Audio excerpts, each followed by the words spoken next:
the year. The best track of the year. I will have no one say otherwise. It's on the wall. I know that the track map on the wall is wrong. We move. I couldn't be bothered to get a brand new one just because they decided to take Grandstand out for no reason. Hello, hello. Hello, Pug. Hello, Josh. Oh, I haven't got the chat loaded up on the screen. That's why it's not coming through. It's like, why is it not coming through? Where is everyone? Everyone is here. It's my fault. Can I load the chat up on the screen? That's the question. Singapore is goated? I believe so. I believe so. It's the best track.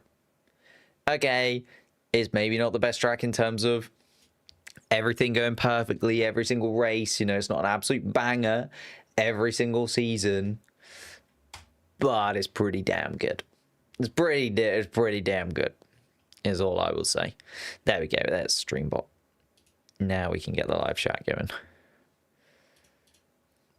And now I can see everyone. Hello, Abar. Hello, Kelly. How's it going?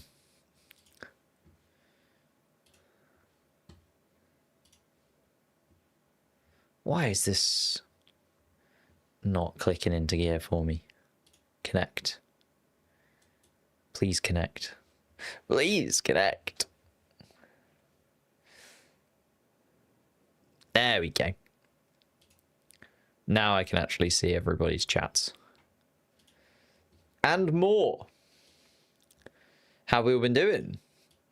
We have been, well, I've been working very, very hard on Crash Happy Bits and Pieces. If you haven't signed up to the Crash Happy channel yet, I don't know what you're doing.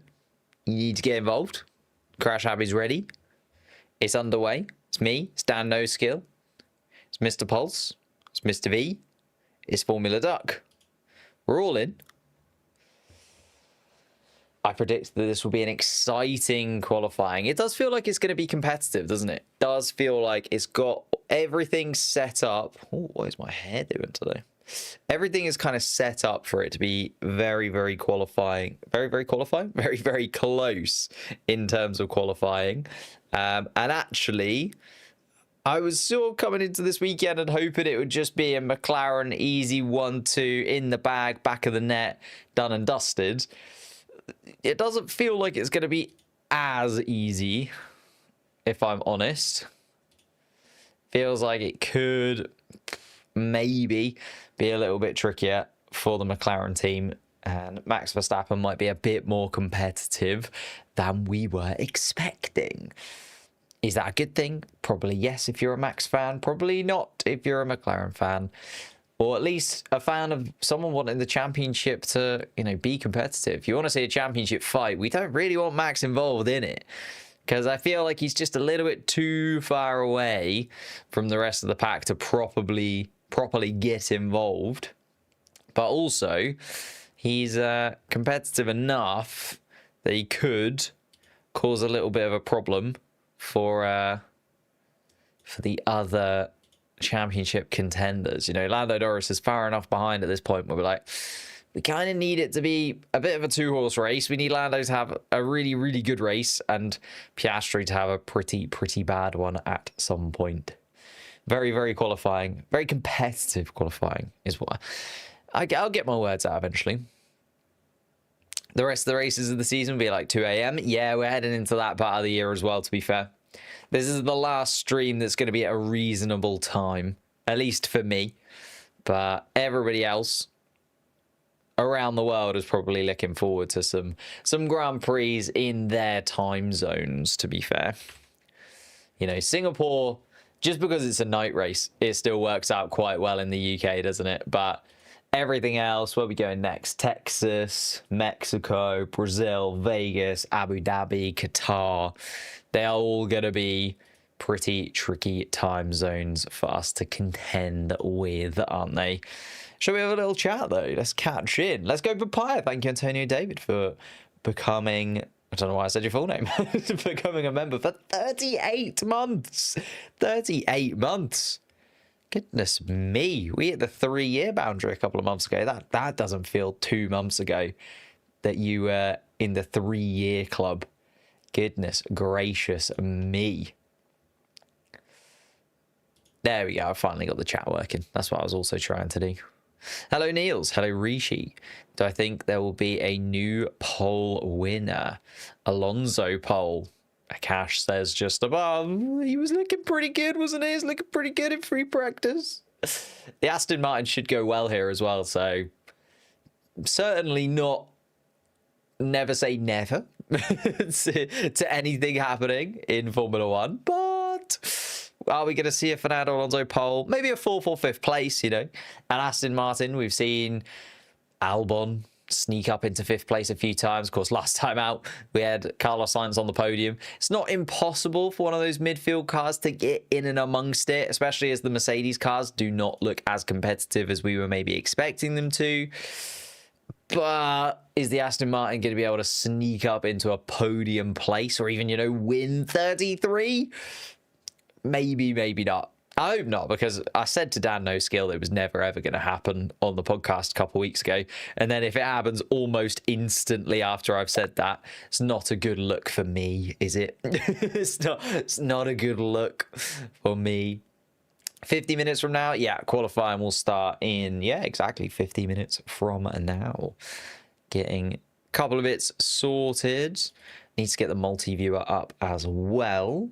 But we've got a few things to talk about beforehand. First and foremost, did anyone else have their first foray into watching GT3 last weekend?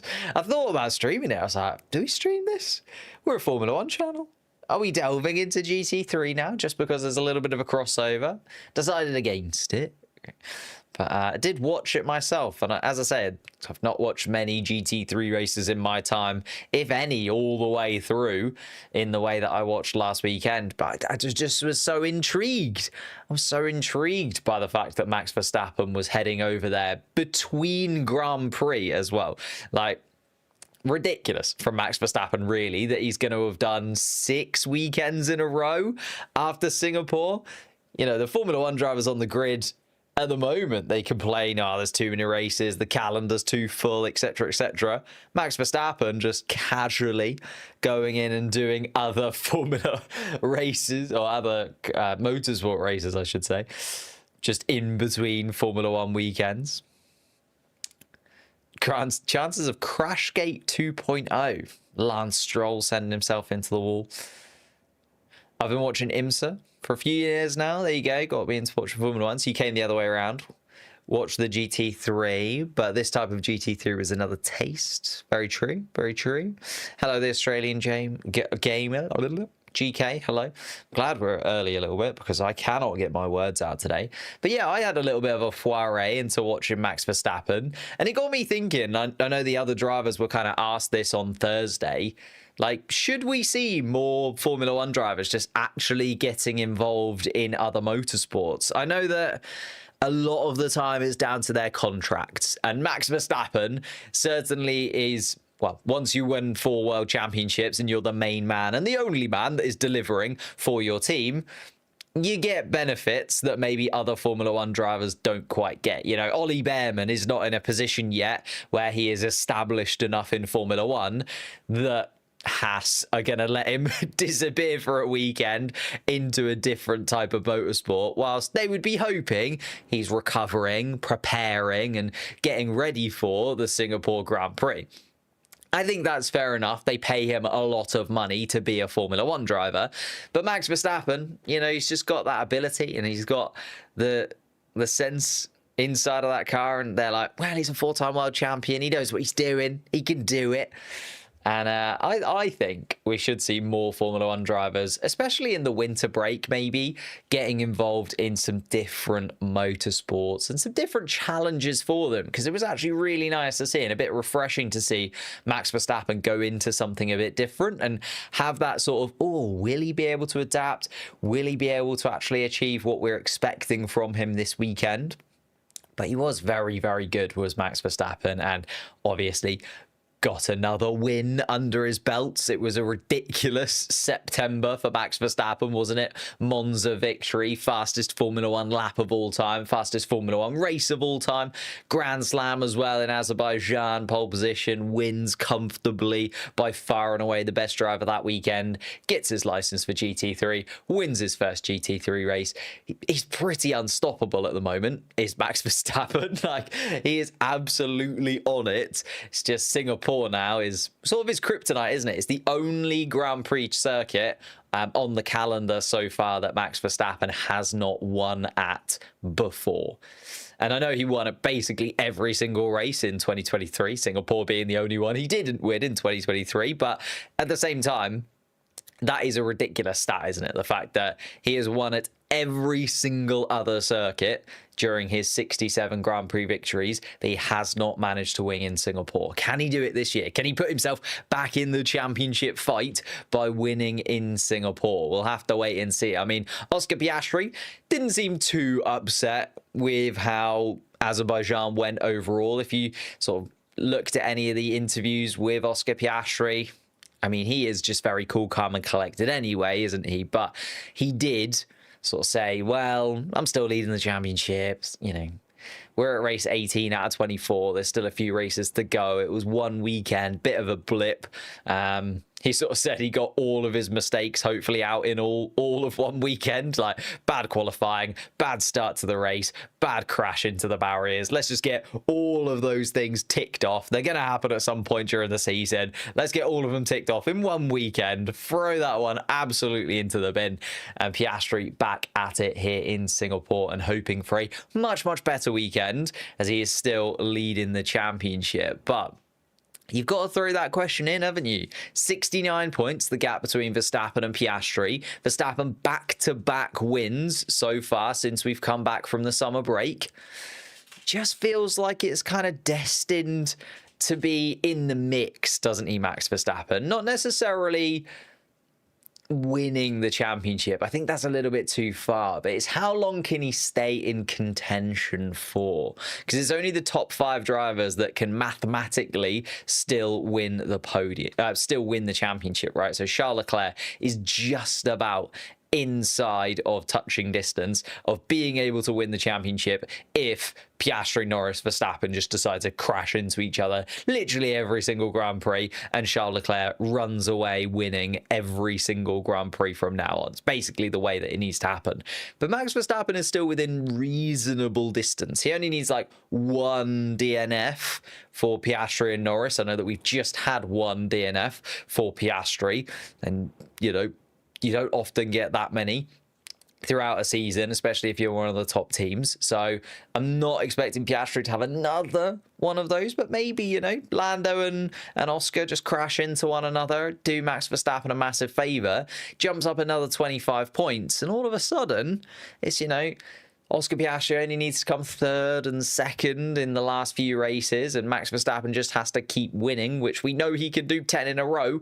Like, he's done it before if the car is there for him. So I like the fact that Max Verstappen is now back in the conversation. Is he realistically, for me at the moment? Not so much.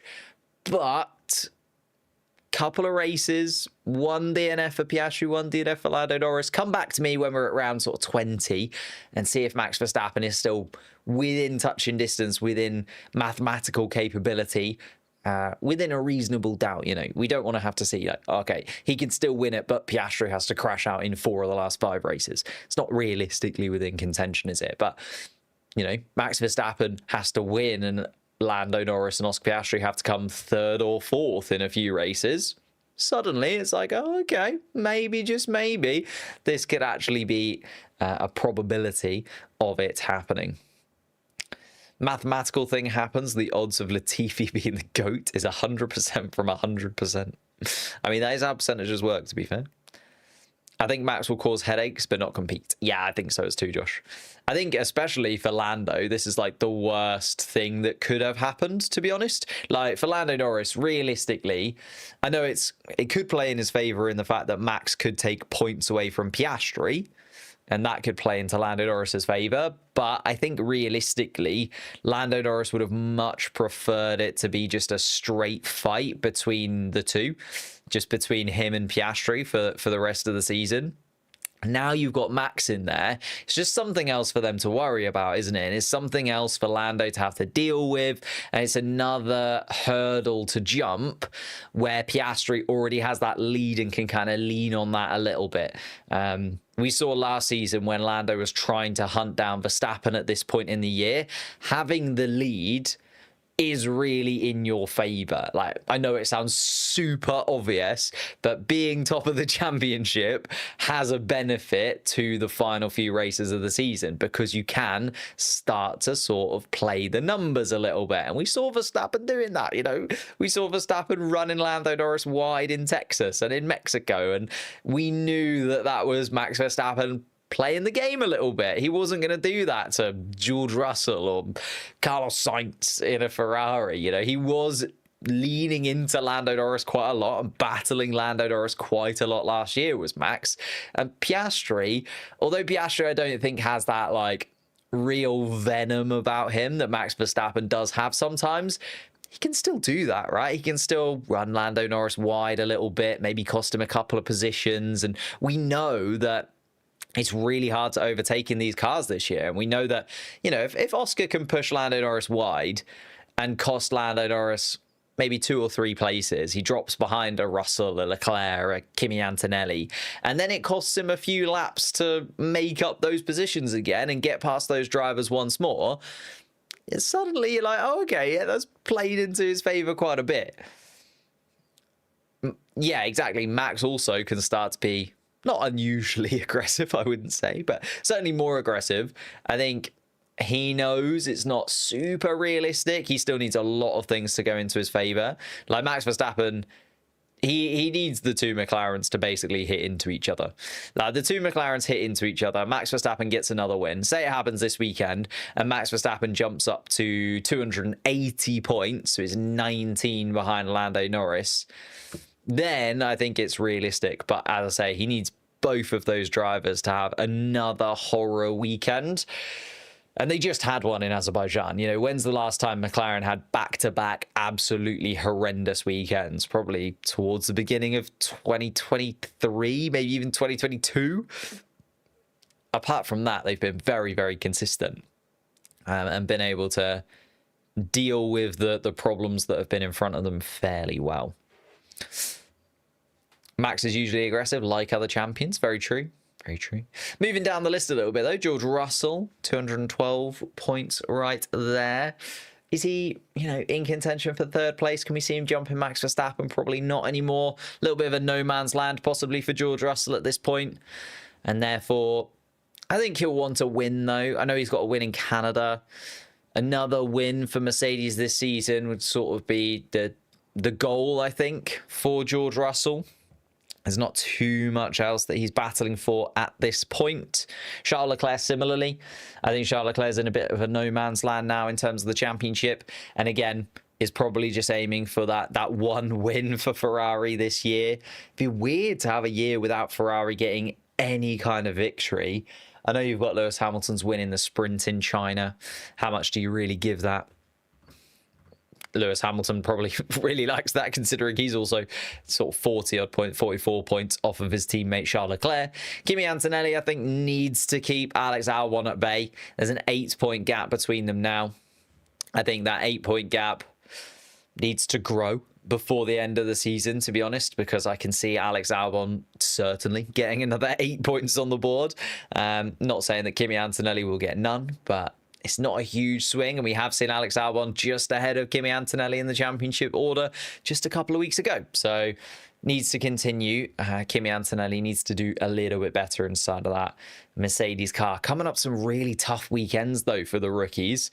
I think that's the problem that they might have in front of them, you know, it's a nice portion of the season, I think, when you're in that European stint, just because the time zones are fairly similar. You can get yourself into a bit of a better routine. Doesn't take quite the damage on the body that this stint, I think, does, where you've got Singapore, then Texas, then Mexico. Mexico's a really tough weekend on the body. Singapore, probably the toughest weekend on the body. And then you go into a really, really tricky... Is it a triple header? Yeah, it is. Brazil, Vegas. Oh, no, sorry. There is a weekend between Brazil and Vegas. But 3 out of 4 weekends where you've got Brazil, then Vegas, then Qatar. And then, oh, sorry, it's a triple header between Vegas, Qatar, and Abu Dhabi to finish the season. Like, I feel like that's where we're really going to start to see the fatigue, specifically in the rookies, come to the fore. You know, you're finishing the season, your first full season in Formula One.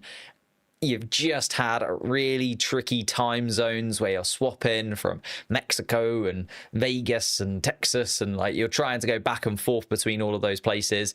And then, yeah, you've got this really tricky Vegas, Qatar, Abu Dhabi triple header to end. And yeah, as Josh said in the chat, Qatar is an absolute killer when it comes to just putting your body through that weekend. So I could see it being that being a real tough portion of the season, which is why I'm hoping Kimi Antonelli will get some points on the board before that.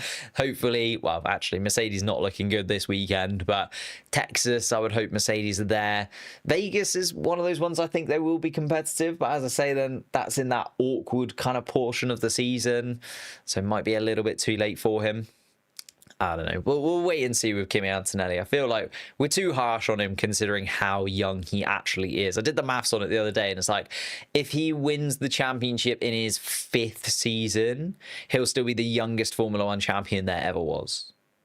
So he's got another 4 seasons before he even gets to like Sebastian Vettel championship winning age. So that's where Kimi Antonelli is right now. He is super, super young. And I think we forget that sometimes. As I mentioned, Alex Albon now clear of the midfield battle. I was hopeful that maybe, you know, a Hadjar or Hulkenberg could be competitive with Alex Albon towards the end of the season, but he's just continued to rack up those points. I know the worst weekend for him last weekend in Azerbaijan, but feels like it's done and dusted now for Alex Albon, most certainly. Kimi does well when I praise Hadjar. That's very true. That's very true indeed. Need to give him some praise. I don't know. Hadjar wasn't the one last weekend, was he? He was Liam Lawson who got the major points on the board for Racing Bulls. It was kind of a weird weekend. It was like we've spent all of the season sort of praising Albon, praising Hadjar, and it was Sainz and Lawson who actually turned up last time out in Azerbaijan, wasn't it? They kind of came to the fore where we haven't seen them jump up to the top of the tree before. I'm from Singapore. I'm in the stands right now. Alexander, you lucky, lucky person. It's on my bucket list. Singapore is like top 1 of, if you ask me, any track, here's a ticket, you can go. I would pick Singapore every single day of the week. But we were talking about sort of Carlos Sainz, Alex Albon, the Williamses, the midfield battle. Feels like the constructor standings is kind of taking shape a little bit. Williams, I feel like, are there now. 30 points for Racing Bulls, 40 points for Aston Martin. Without Williams scoring any more is going to be pretty dang tough. Like, again, they've scored 70 points all season, and we've not got that many races left. So it would need to be another really, really incredible weekend for Lawson or Hadjar. And again, like, even when they do, Hadjar's got a podium, Lawson last time out in Azerbaijan, like, they have been doing really, really well since the summer break, but Williams are continuing to do well as well. So I feel like Williams are kind of safe. Aston Martin are the one, though. 62 points, just 10 points behind Racing Bulls. This weekend needs to be a big weekend because Singapore is one of those tracks that really should suit the Aston Martin.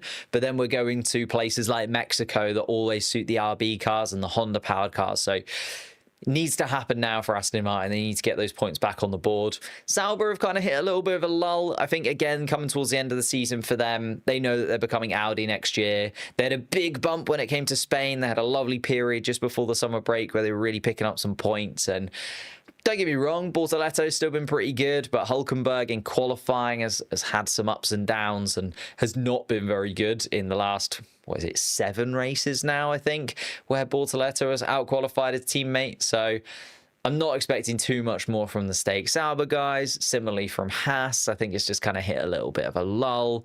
They've kind of come towards the end of their cycle within this 2025 regulations, and they know 2026 is coming. And especially for a really small team like Haas, they need to be committed to next season and kind of get ahead of the game before anybody else. And Alpine, you never know with Alpine. Like last year, we thought they were dead and buried, and then they got a double podium in Brazil, and suddenly they were back in contention for being best of the rest all of a sudden. So I don't think we're gonna see Alpine do anything special.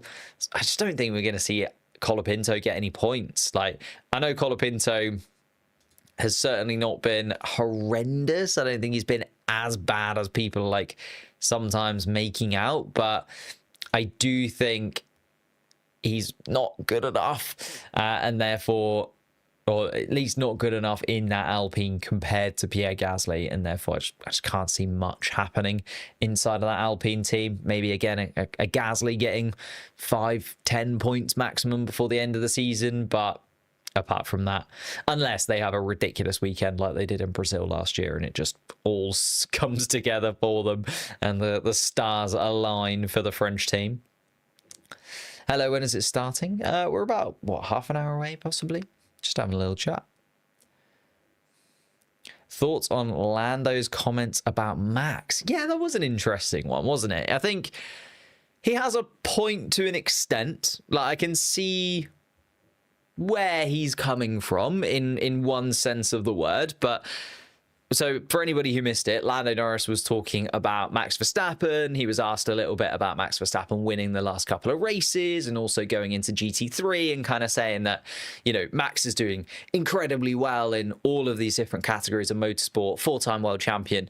And Lando was kind of asked about it, and Lando said, well, if I was brought up by 2 racing drivers and put into a go-kart at 4 years old, and sort of went on about how Max Verstappen, sort of a little bit of a nepo Formula One baby, I guess, like was kind of calling out Max Verstappen for having more testing time than anybody else and having more Formula One running and more karting running than anybody else because of the situation that he was born into. And that's why he thinks Max Verstappen is such an incredible driver. And of course that leans into it. Like, the reason that I think Max is so good in the wet is it goes all the way back to when he was karting at such a young age, and Jos was teaching him about adapting and understanding the tires and getting a feel for the race car that you are in. And he's done that since he was 4 years old. So you can understand that Max Verstappen had a helping hand. And I just also think that, Lando could have done some of the things that Max has done. Okay, maybe Lando wasn't into karting at 4 years old and wasn't born to be a Formula One driver. Like, we know that Lando was into motorbikes before he was into karting and things like that. But I think there's other things that Max does where he just sort of lives and breathes racing that Lando Norris certainly could have done as well. Like, the amount of sim racing that Max Verstappen does, for instance. I think, any Formula One driver could do that, but they don't. And I think it's because Max is so passionate about it. Max absolutely loves motor racing and he lives it, he breathes it, he wants to do it all of the time. Whereas other drivers on the grid have other things that they're interested in. Max Verstappen doesn't have the sort of broad span of things that sometimes some of the other racers do. Max Verstappen probably can't play the piano, for instance, like Charles Leclerc can, or doesn't own a quadrant like Lando Norris does. But he probably also doesn't have that kind of passion for it. His passion is motorsport. And Lando Norris could go home every single weekend and sim race for 20 hours. Like, there's nothing stopping him from doing that. So I can understand Lando Norris's perspective in one avenue, but I do think it was just a little bit bitter, wasn't it? It was like a little bit bitter from Lando Norris. I think realistically, Max Verstappen is just incredibly talented and works really hard and has put the hours in. to become one of the best Formula One drivers, possibly by the time he retires. I think we will look back at Max Verstappen and put him into that greatest of all time. I can see it happening. I know that it's a little bit of a debate right now. You can kind of chuck him in there with your Schumachers, your Sennas, your Jim Clarks if you really want to, your Lewis Hamiltons of this world, although Hamilton hasn't retired yet. You know, I think we can start to put Max Verstappen in that conversation. He certainly is in that conversation. I think the way that it's going and the things that Max Verstappen does, you know, if he gets another chance at a Formula One World Championship with whichever team it may be, if it's Red Bull, if it's Mercedes, if it's Aston Martin in the future, and he goes on another win streak, like gets himself up to nearing 100 wins, but then also goes on to win GT3 championships, maybe wins Le Mans 24 hours or Nürburgring 24 hours as well. I think we will look back at Max Verstappen, you know, 20 years time when he's fully retired, he's stopped racing. Well, if he ever stops racing, I don't know if he will. That's the thing with Max. He absolutely loves it. I think we'll look back and be like, yeah, Max is kind of clear of the rest. Like, as much as I'd love it to be more of a conversation piece at this point, I think Max Verstappen is so good compared to the rest. But yeah, I think it was a little bit bitter from Lando Norris, wasn't it? Those comments of, you know, Max Verstappen was given all of the things he needed to become one of the greatest drivers ever. Lando Norris also, you know, pretty privileged background. I don't think he can complain too much about where he started and where he's come from compared to the rest of the grid as well. But we'll move on a little bit from that. As I say, we'll get into the predictions. Weather report. I mean, well, it's going to be very warm indeed. It's the first ever Formula One, or is it heat warning race? So we've got cooling vests on all of the drivers. We've got the brand new cooling systems attached to the front of the cars as well. Like, I think this is going to be a bit of a weird weekend. There's some ups and downs in terms of like weight and ballast, and Max Verstappen wasn't very happy about the cooling vests, to be honest. But it is our first ever cooling vest race. In fact, so let's have a little look at it. The FIA has declared a heat hazard, meaning they're running the new cooling vest system, which is effectively mandatory for every single car. And the system also has like cooling pumps with liquid going through the vest to cool the drivers down. They're hoping, you know, this weekend will be the first weekend they've run it, so that there's no problems with that. But there's also some little worries here and there about the weight of the things that they have to put onto the car and how the ballast will be set up, and having to change the way that the cars are managed due to this weather heat warning. Let me see if I can find the article of it. So the rules require that the heat hazard in place, all components that comprise the cooling system must be fitted to the car and in working order. However, drivers have the option of not wearing the actual vest system if they feel like the tubing elements are too uncomfortable. The rumors state in such circumstances, all other components, including the cooling medium for the driver system, must be fitted. In addition, the difference in mass between the driver's personal equipment normally used and any items of the driver's personal equipment that form part of the systems must be compensated by fitting a 0.5 kilogram ballast in the cockpit. So that's the thing that they were talking about, and the thing they were discussing, you know, will the drivers just take the ballast because they can put it somewhere in the cockpit where maybe they can, it's only 0.5 kilograms, so you wouldn't imagine it would make that much of a difference, but you never know with these Formula One cars. You never know with Formula One teams. They're trying to find the tiniest little thing. But basically that comes into effect when temperatures are going to reach 31 degrees Celsius and above. And I mean, last time out in Singapore, we did have the drivers' cockpits reaching up to 60 degrees Celsius throughout the Grand Prix. And we saw, who was it, George Russell last year with heat stroke after the race. So, I mean, it makes sense that they're putting this cooling system in place. We're not trying to kill drivers or, you know, put them through absolute horrendousness just by like sweating them out. And, you know, you go back to, was it Bahrain? I think a few years ago, well, a long time ago now, because I remember Fernando Alonso sitting at the side of the track, I think in Renault colours, maybe in McLaren colours, but long time ago now, where temperatures were like in the 40 degrees Celsius and the drivers were just literally falling as they were getting out of the car. Like, we don't actually want to see that. We want to see them put under stress. Don't get me wrong, it is a Formula One race and it is a sport, but we want the competitiveness to come from the cars and being able to fight with one another out on track. We don't want the competitiveness to come from last man standing, whichever driver can survive 60, 70 degrees Celsius for the longest will go on to win the race. So I think, yeah, I understand why they've decided to do it.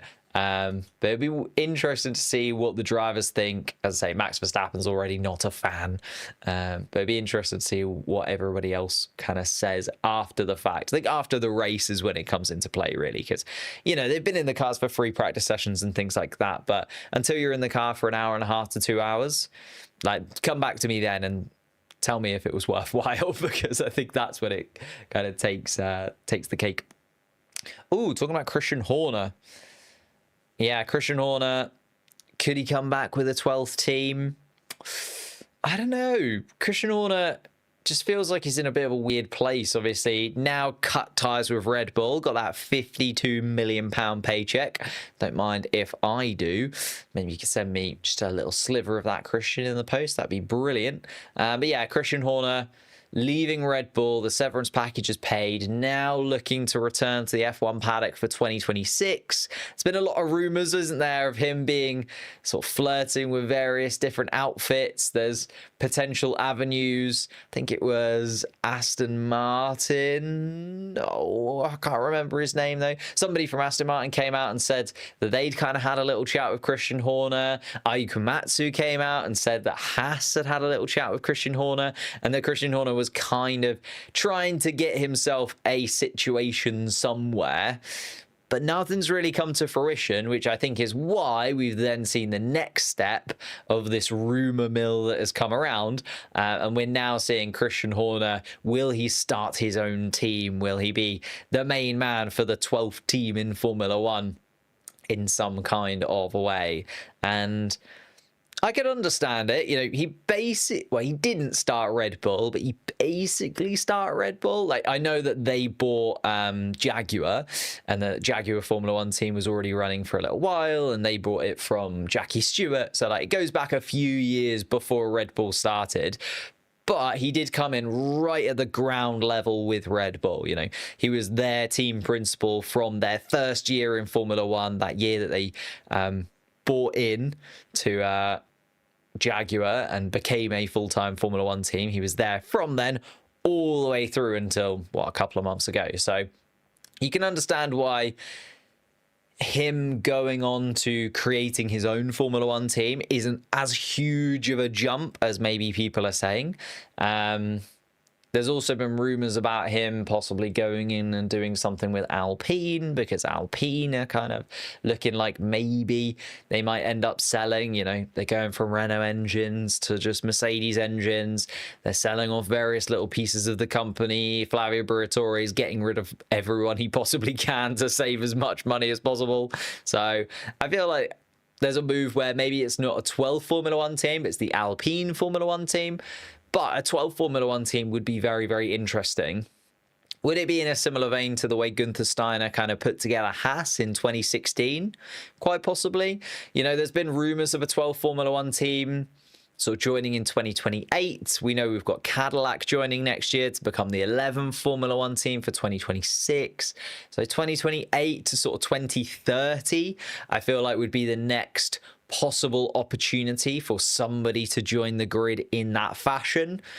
Gives Christian Horner a couple of years to get the wheels in motion. So I don't think it's like completely fanciful to imagine that Christian Horner might want to make the 12th Formula One team in his image. Whether it would be like Horner Racing, I don't think so, but I'm sure he could find a backup of some kind. How would it look, though? What would it look like? And would would anybody?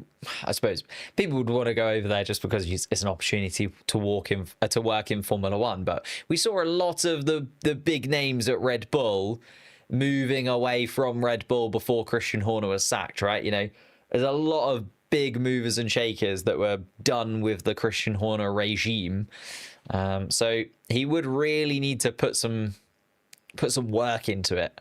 And that's the thing. He's just got $52 million from Red Bull. I'm sure he's also earned a pretty penny for being the team principal at Red Bull and winning various drivers and constructors championships throughout the years as well. I don't know if he needs it. I don't know if he needs the hassle of starting a Formula One team from scratch. Like Gunther Steiner, you could kind of understand why he might do it. Like, I'm not saying Gunther Steiner absolutely needed the cash, but Christian Horner really, really doesn't need the cash. Like, Christian Horner is living a very, very comfortable life right now. And I don't know. It depends how much passion he's got for it. His team would be called Horn E. Brilliant. Porsche with Horner. Yeah, that's always been the rumor, hasn't it? Porsche were linked with Red Bull for so many years. But then he got the Ford link was when Horner was still in charge of Red Bull, so maybe he's got an American backing of some kind that he could go to. I know Cadillac are now in, Ford are going to be with Red Bull next year, but is there another American outfit that wants to get involved in Formula One whilst it's really booming inside of the American market? Quite possibly. Do I think that Aston Martin will cook under the 2026 regulations alongside Mercedes and even Williams?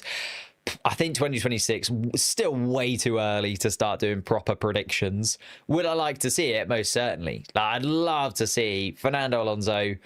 Maybe not. Would I like to see him win a championship? I think everybody would like to see him win another championship. But if Aston Martin can really, really cook 2026, just being competitive, seeing Fernando Alonso in a competitive outfit for one last year, does feel like it's going to be his last year. He's kind of started to talk about it quite a bit, hasn't he? The fact that he'll step away at some point soon, which is why there's also the links to Max Verstappen that are just happening all of the time. Red Bull livery will finally change after many years. I don't think so. I don't think Christian Horner was in charge of the Red Bull livery. I think Red Bull are in charge of the Red Bull livery. And they've kept it the same. I understand why they keep it the same. It's brand recognition. You look at any Red Bull car and you know it's a Red Bull car. Whereas, the McLarens have kind of gone through the Vodafone era and then the Papaya eras and things like that. You don't see a McLaren car and know it's a McLaren. You do now because it's got the orange on it. But previously, if I showed you a picture of a McLaren car from the 90s or the 80s or the 70s, you might, as a new Formula One fan, you wouldn't be like, definitely that's a McLaren car. Whereas every single Red Bull car you go, that is a Red Bull car. Instantaneously that is a Red Bull car. From the rumors, the Mercedes-powered teams might have a good advantage. Honda are doing good with their engine. That's the thing, right? Honda versus Mercedes. We're saying that the Mercedes-powered teams are going to be the best. So that's still Williams, McLaren, and Mercedes, obviously. Whereas, Honda need to also do their bit. Adrian Newey needs to do their bit as well. So it's a lot of things have got to come together for that to really work when it comes to Aston Martin. I hope it does. Don't get me wrong. I really hope it does. But will it? I think that's the other thing. Final thing, though, because we're 14 minutes away from the start of the race. We haven't even talked about predictions yet, guys. We've had so much to cover. I think there's just been quite a few different news stories breaking and a few different discussion topics that are worth sinking your teeth into over the last few days, which has been great. And we have been sinking our teeth into them over on the Crash Happy channel. If you're looking for a brand new Formula One podcast that is a little bit more relaxed than the standard, we're not putting ourselves competing with the race or the Formula One podcast, for instance, where you're going to get ridiculous insight from people who have worked in the sport or anything like that. We're putting ourselves in the fan category. It's 5 fans. We all absolutely love the sport. We all want the sport to be incredibly competitive for the future. And we're just really looking forward to building something a little bit more. Dan No Skill mentioned. Dan No Skill will always be mentioned. He's one of my favorite people on the internet. Wonderful man, wonderful person, part of Crash Happy. But don't let him know that, because I do like to bully him just a little bit. Me and Dan have got a love-hate relationship. You wouldn't say the podcast is that chill. Probably not chill. It's more relaxed. Like, we're not going through statistics. We're not going to talk about the 2.5 seconds gained over the last 3 seasons or anything like that. It's not that kind of podcast where we're not going to break down that kind of insight, but it's just a bit of fun. Just a bit of fun. And yes, we had Arav. Cannot get my words out today. As the first guest on the most recent episode as well. There have been some chaotic moments indeed. But we are talking predictions. Who do you think is going to be there? I think, again, just looking at the qualifying pace from the free practice sessions that we've seen, McLaren look really, really solid. I think Red Bull look the second fastest team, particularly in the hands of Max Verstappen. Then probably Ferrari. So if you're going to go for a little bit of an outside shout, maybe a Charles Leclerc podium, something like that, could be reasonable.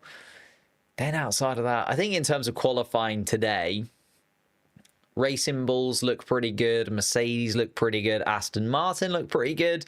I'm expecting, your Alpines, your Saubers, your Hasses to drop out in Q1, Q2. Probably a Williams in there as well, maybe.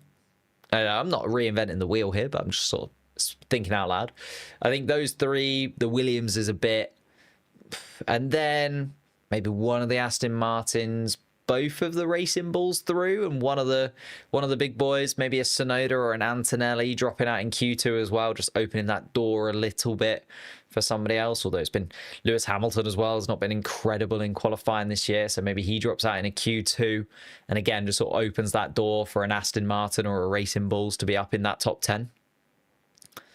No way Charles is cooked. Okay. I think Ferrari looks, in terms of qualifying pace, I think they'll still be comfortably inside of the top 10. Like, I don't think they're going to be, out in Q1, Q2. I think they're going to be comfortably inside the top 10, is what I was kind of hinting at. I think, I could see Charles starting from the 3rd row of the grid, like starting 5th or 6th, I certainly think that could happen.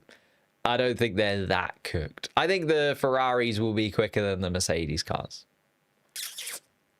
But that's just me. Can we get a rest in peace for Roscoe? Yes, of course. Of course, I actually didn't mention that so far. Very sad news. Always sad. My dog, or my family dog, I should say, because I haven't lived with it, but my parents' dog passed away maybe a month ago now. It's a tough time. It's not fun. It's a big change, but he's had Roscoe for a very long time. Sure, he's got incredible memories for it. And yeah, bless him. Sad to see him go, but he's probably had one of the best lives of any dog ever. So he'll be pretty happy with that. Should we get into your predictions though? Because as I said, that's kind of my vague predictions for qualifying today. I think we'll have both of the McLarens in the top 10, a Red Bull of Max Verstappen. Well, we'll have both of the McLarens on the front 2 rows. We'll have Max Verstappen on the front 2 rows. We'll have a Ferrari sort of 2nd row or 3rd row. Then the Racing Bulls will be in the top 10 probably, or at least one of the Racing Bulls will be in the top 10. Russell will be in there. Antonelli, maybe not so. An Aston Martin in the top 10. Maybe a Williams in the top 10 probably. I can't imagine neither of the Hasses are getting into the top 10. Neither of the Kick Sauber cars are getting into the top 10. Neither of the Alpines are getting into the top 10. It's kind of where I'm looking at it right now. But what did you guys think? Let's have a little look at your predictions. Again, if you want to get involved in the predictions, head over to the community tab on a race week. I released the predictions there, and you can get yours in and put your votes against everybody else's. These were the predictions of the people. I take all of your votes and compile them together, and unanimously, it was not actually that, competitive. I was expecting maybe a few more people would go for Max to win this weekend after he's on a little bit of a streak, or maybe Piastri to bounce back a little bit more. But maybe it's just looking back at last year and how good Lando Norris was in last year's Singapore Grand Prix. We have got a lot of people going for Lando Norris to win this Singapore Grand Prix weekend. He ended up being top of the tree by a considerable margin to Max Verstappen in second and Oscar Piastri in third. So you guys are expecting a Lando Verstappen Piastri podium. Is it that out there? Probably not. Is it, maybe unexpected to see Max Verstappen between the two McLarens? Again, maybe over the last couple of weekends, maybe not. If I asked you that 10 races ago, would have maybe been slightly different. You guys have also voted for Tsunoda to be the good surprise of the weekend, the positive surprise of the weekend. P6 for Tsunoda last time out, his best race inside of a Red Bull car by a considerable margin last time out in Azerbaijan. So Tsunoda looking to make gains on that again and step forward into being a little bit more competitive inside of that Red Bull car, possibly even closing the gap in the constructor standings. What is it now? It's only 14 points. I thought it was even less than that. 14 points Red Bull behind Ferrari, and then another 4 points to Mercedes. Like, Max Verstappen has been holding the fort down, don't get me wrong, but it's not impossible that Red Bull finish in second place in the constructor standings, which, again, a few races ago, we would not have been saying. But Max Verstappen has been sublime, and George Russell, Charles Leclerc, Lewis Hamilton, they've kind of dropped the ball a little bit since the summer break, haven't they? They haven't been absolutely top draw in every single race since. So I think going for Yuki Tsunoda as a good surprise. I quite like everybody expecting the best team of the weekend to be McLaren. I don't think we've had a weekend this year where it hasn't been McLaren. You guys expecting McLaren to get those points on the board and secure the Constructors' Championship. Yeah, they need a 303-point gap to the next best team in the Constructors' standings. So currently they have a, 342? Yeah, 342-point gap to the next best in the Constructors. They need a 303-point gap going into next weekend to secure it. Looking very, very likely. They just need to outscore Mercedes by the tiniest of margins. Well, not even outscore Mercedes, really. They just need to not be outscored by Mercedes by a ridiculous chunk. Basically, it's guaranteed. We were expecting it to happen last time out, but then Oscar Piastri decided to pin it in the wall, and Lando Norris decided to finish, what was it, P7. So McLaren this time around is basically guaranteed that they will seal the Constructors' Championship at this point. When it comes to McLaren, yeah. So McLaren will get the Constructors' Championship done, and therefore I can understand why they have been voted the best team of the weekend. Do we have a weekend without McLaren being the best in 2025? I don't think so. I don't think so. I think it's been every single weekend. I might have to go back through the predictions. I've still got all the pictures that I make, all the graphics that I make. So I might have to go back through and actually see, was there any weekend where it was not McLaren? You guys, in terms of the struggle, you've put Franco Colapinto. I can see this one, The fact that Franco Colapinto kind of crashed last year in Vegas, where it was, street track, street circuit. He crashed last time out in Baku as well. He doesn't like a wall, does Franco Colapinto, and that Alpine car is still not looking great, is it? So I could certainly see Franco Colapinto actually dropping the ball.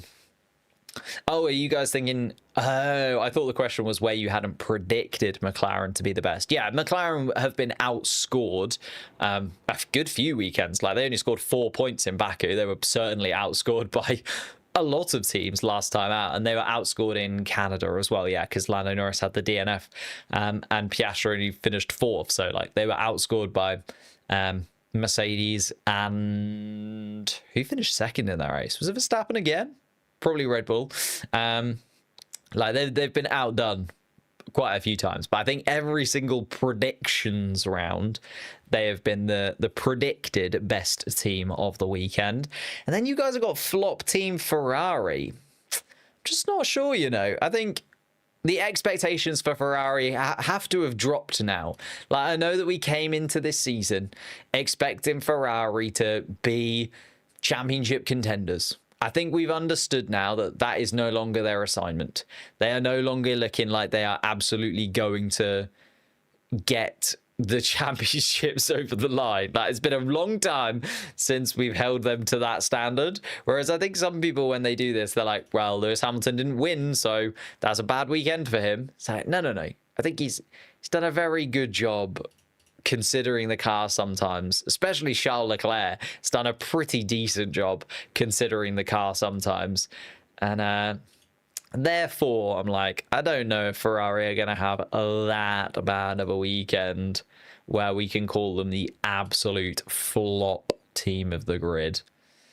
But I've said things like this before, and then the worst has happened. So maybe we'll see Charles Leclerc and Lewis Hamilton out in Q1 and Q2, not even make it into the top 10, and then, you know, crash into the barriers halfway through the race.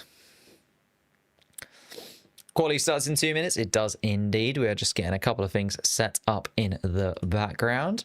In fact, let me load up the countdown timer. 18 minutes on the board. A couple of things I just need to load up on multi-viewer. Thanks once again for multi-viewer for supporting the channel throughout the entire season once again with all of these graphics that we have every single weekend. And bada bing bada boom, here we go.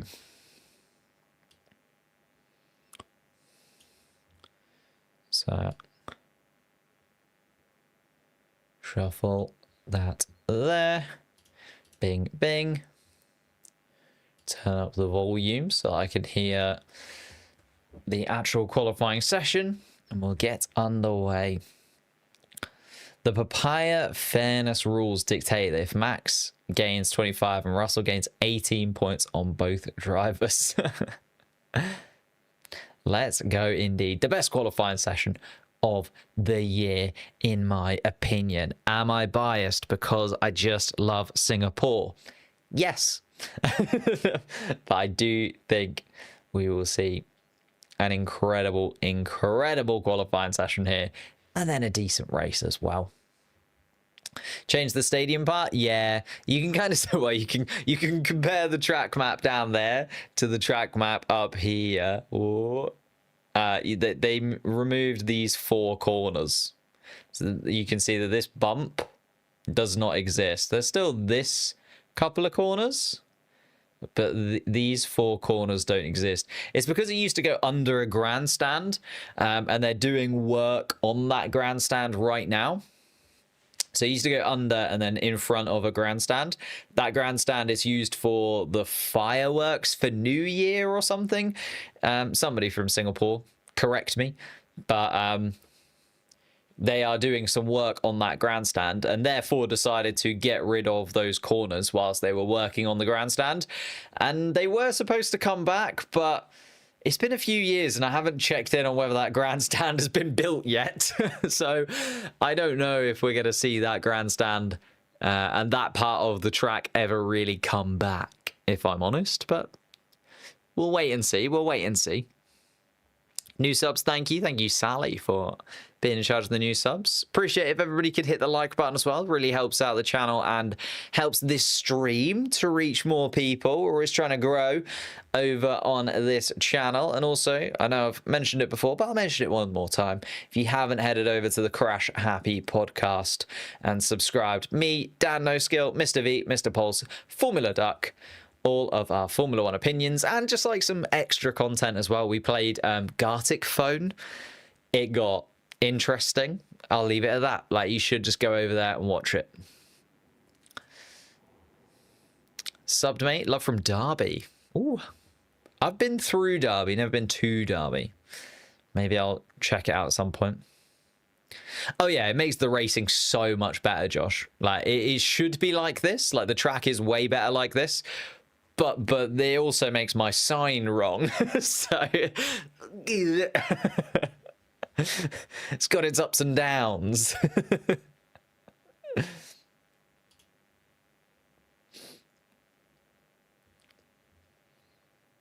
We are gonna see some cars actually setting some lap times soon, though. Franco Colapinto out first and foremost of anybody is gonna set the standard. Pierre Gasly, his teammate, out with him as well. Hulkenberg, Stroll, Albon, Sainz, Hamilton, Leclerc, Hadjar, Bortoletto and Lawson also out on the circuit. But the guys that we're slightly more interested in terms of the championship only just making their way to the end of the pit lane. Lando Norris ahead of championship rival Oscar Piastri out on track, and Max Verstappen also sitting just behind the McLaren pair. Let's keep an eye on Franco Colapinto's times though, as he comes through the first sector to set a 27.2. It's not too bad of a start from Franco Colapinto at all there. Let's see how Pierre Gasly does compared to him. Oh, we haven't split the sectors. Apologies. Give me 1 second. We're currently looking at the race board. We don't want to look at the race board. We want to look at the qualifying board. Live timings. Track map. Bada bing, bada boom. Show DRS detection points. No. Show sectors. There we go.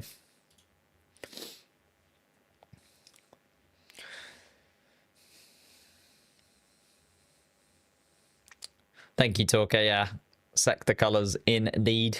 They're there now. You can see the first sector finishes up just between turn 6 and turn 7 through that DRS zone there. DRS zone also down between turn 13 and turn 14 is where sector 2 turns into sector 3. And then DRS also used from 14 through 15 down to 16, 17, 18, 19. And across the start-finish line is where we currently see Franco Colapinto set a 1:32.0, beaten by Nico Hulkenberg for 0.4 of a second.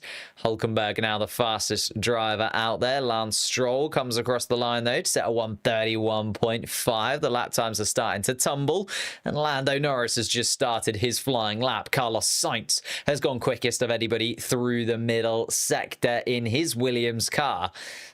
This is where I bite my tongue, because I was expecting the Racing Bulls to be quicker than the Williamses here, and there's a yellow flag in the first sector. Is that Alex Albon that's made a little mistake there somewhere?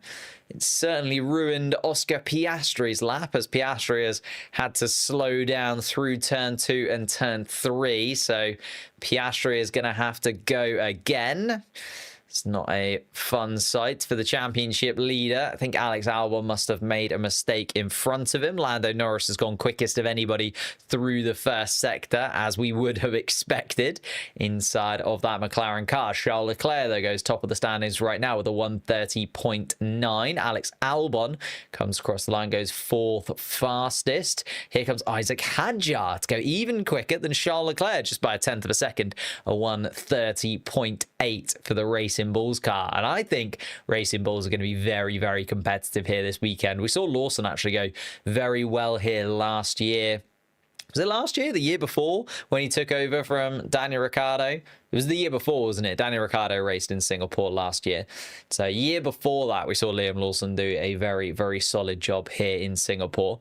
Lando Norris, though, coming around the final corner, across the line, a 1:30.5 from the closest championship contender. As I said, his teammate Oscar Piastri having to go again is not setting a fast lap time. Max Verstappen, though, is indeed. It's the fastest middle sector of anybody. The Red Bull looking planted through that middle part of the lap, and just coming around towards the final couple of corners now is Max Verstappen.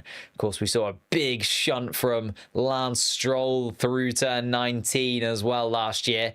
It's a tricky corner to get right. You're right on the limit. And Max Verstappen does indeed get it through and goes to the top of the timing sheets by 2.5 tenths of a second. A 1:30.3 from the current world champion. Here comes Lewis Hamilton in his Ferrari car then. What kind of time has Hamilton got in the Scuderia?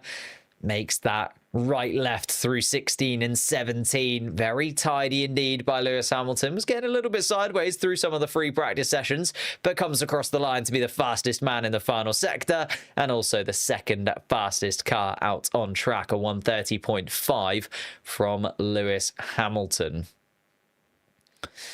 Oscar Piastri back into the garage. Also made a mistake in the middle sector, did Oscar Piastri, so decided to definitely call that lap quits.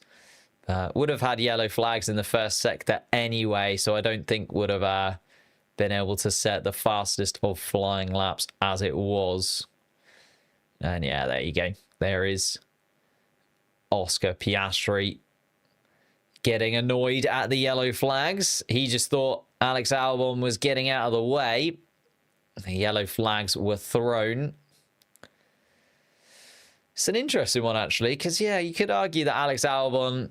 Well, it depends. If we see Alex Albon's on board and he does actually just get out of shape and lose the car through turn 2, or was he actually manoeuvring his Williams car out of the way of Oscar Piastri, and then actually it cost Oscar Piastri more because Albon was out on the off the track, sorry.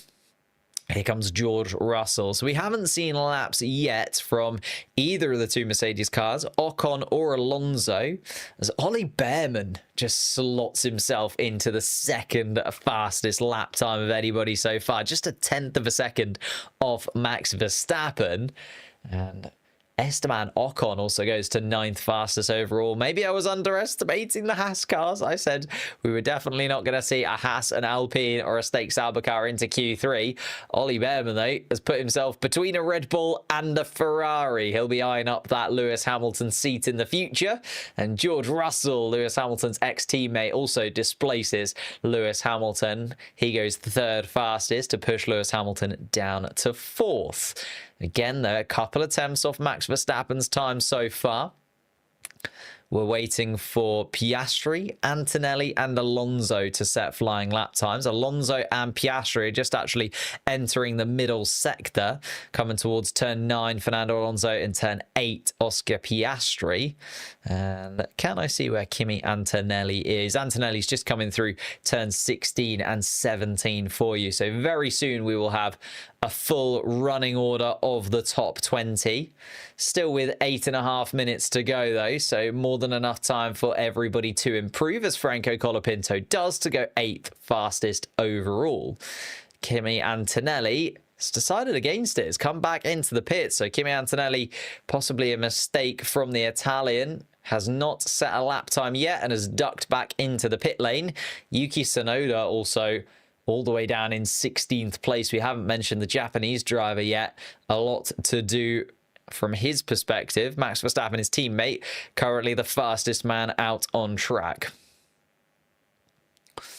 Just joined. Piastri hasn't done a lap yet. He has not, but he is currently just slowly coming to turn 16, moving out of the way of Pierre Gasly so that he can get a bit of space in front of him. Esteban Ocon's going to move into the pit, so Piastri is going to have a little run at a lap now. With 7 minutes and 50 seconds on the clock, though, needs to be something a little bit good from Piastri here and guarantee himself a spot inside of that top 15. At least Lewis Hamilton improves to go 0.02 of a second short of Max Verstappen in second place. So the Ferraris suddenly looking fairly decent. Hello, Just Playing. Welcome to the chat. Charles Leclerc's been quickest of anybody through the middle sector and goes 3rd fastest. Can't improve in the final part of the lap, Charles Leclerc, but does improve his time overall. And a 10th of a second now separates the top 4 drivers. Max Verstappen and then 3 Ferrari drivers behind him.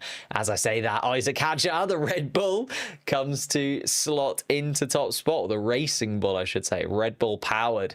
And it is the, well, possibly the two teammates for 2026 sitting 1 and 2 right now. A lot of speculation about Isaac Hadjar joining Max Verstappen. He's joined them on the top of the timesheets for now.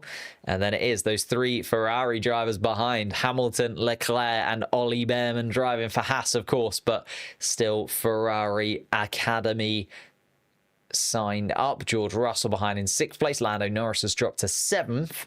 Here comes Oscar Piastri, his teammate, down in 19th place at the moment. Has not yet set a flying lap time after those yellow flags from Alex Albon. But here he comes across the line. He does go quicker than his teammate and goes quicker than George Russell to slot himself into 6th place. 2/10 down on Isaac Hadjar's time. Whether Oscar Piastri was just holding back a little bit there, though, because he really needed to get a time on the board. So I could understand if Oscar Piastri wasn't going absolutely hell for leather. Well, Lando Norris most certainly is, as he's just gone quickest of anybody through the first sector. So it's purple from Lando Norris at 26.700 through the first part of the lap from Lando Norris. Here we are through sector 2 then.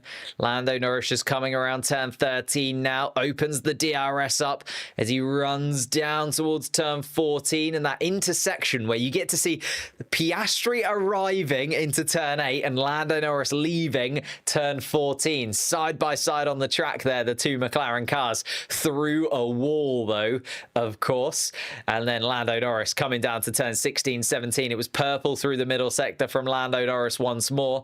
2 corners stand behind him and top of the timing sheets, and there it is, 2.5 tenths quicker than Isaac Hadjar, and a comfortable 129.9 from Lando Norris, the first driver into the 129s. Kimi Antonelli gets a little bit out of shape, and that's maybe why Kimi Antonelli decided against getting oh, and there was a couple of cars just on the inside there. I think just trying to get out of the way of Kimi Antonelli more than anything, but possibly just put him off a touch. Made a little mistake through that first part of the lap, did Kimi Antonelli. And having to reset and go out again. He's just coming around turn 5 now, is Kimi Antonelli. We'll keep an eye on his first sector time.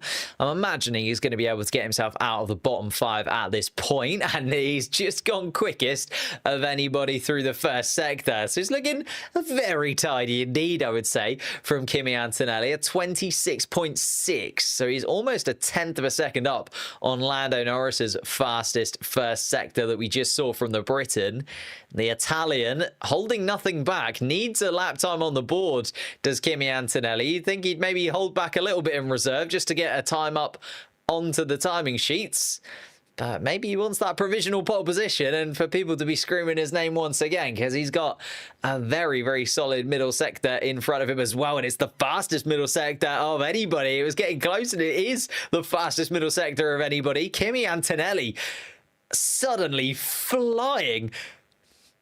Is this track improvement from Kimi Antonelli, or has he just hit the boosters? He is absolutely sensational through those first 2 sectors. Coming around towards, oh my God, he holds nothing back through turn 18 as well. Kimi Antonelli across the line, a 1/10 of a second from Lando Norris. I think actually was a little bit out of shape through the final sector there. Whew. My goodness me, Kimi Antonelli is absolutely finding some pace inside of that Mercedes car all of a sudden. And we have our bottom 5 then, with everybody having put together a lap time. Bortoleto, Hulkenberg, Ocon, Gasly and Tsunoda are bottom 5 at the moment. Remember, you guys predicted Yuki Tsunoda to be having a good surprise this weekend. Not so much of a good surprise if he drops out in Q1. He is currently on an out lap, though, as Yuki Tsunoda. He's making his way around turn 4 through to turn 5, just getting out of the way of Lewis Hamilton as he comes through as well. Max Verstappen is coming around to set another flying lap. Hulkenberg and Bortoleto, both down in the bottom 5 at the moment. They're making their way out of the pits.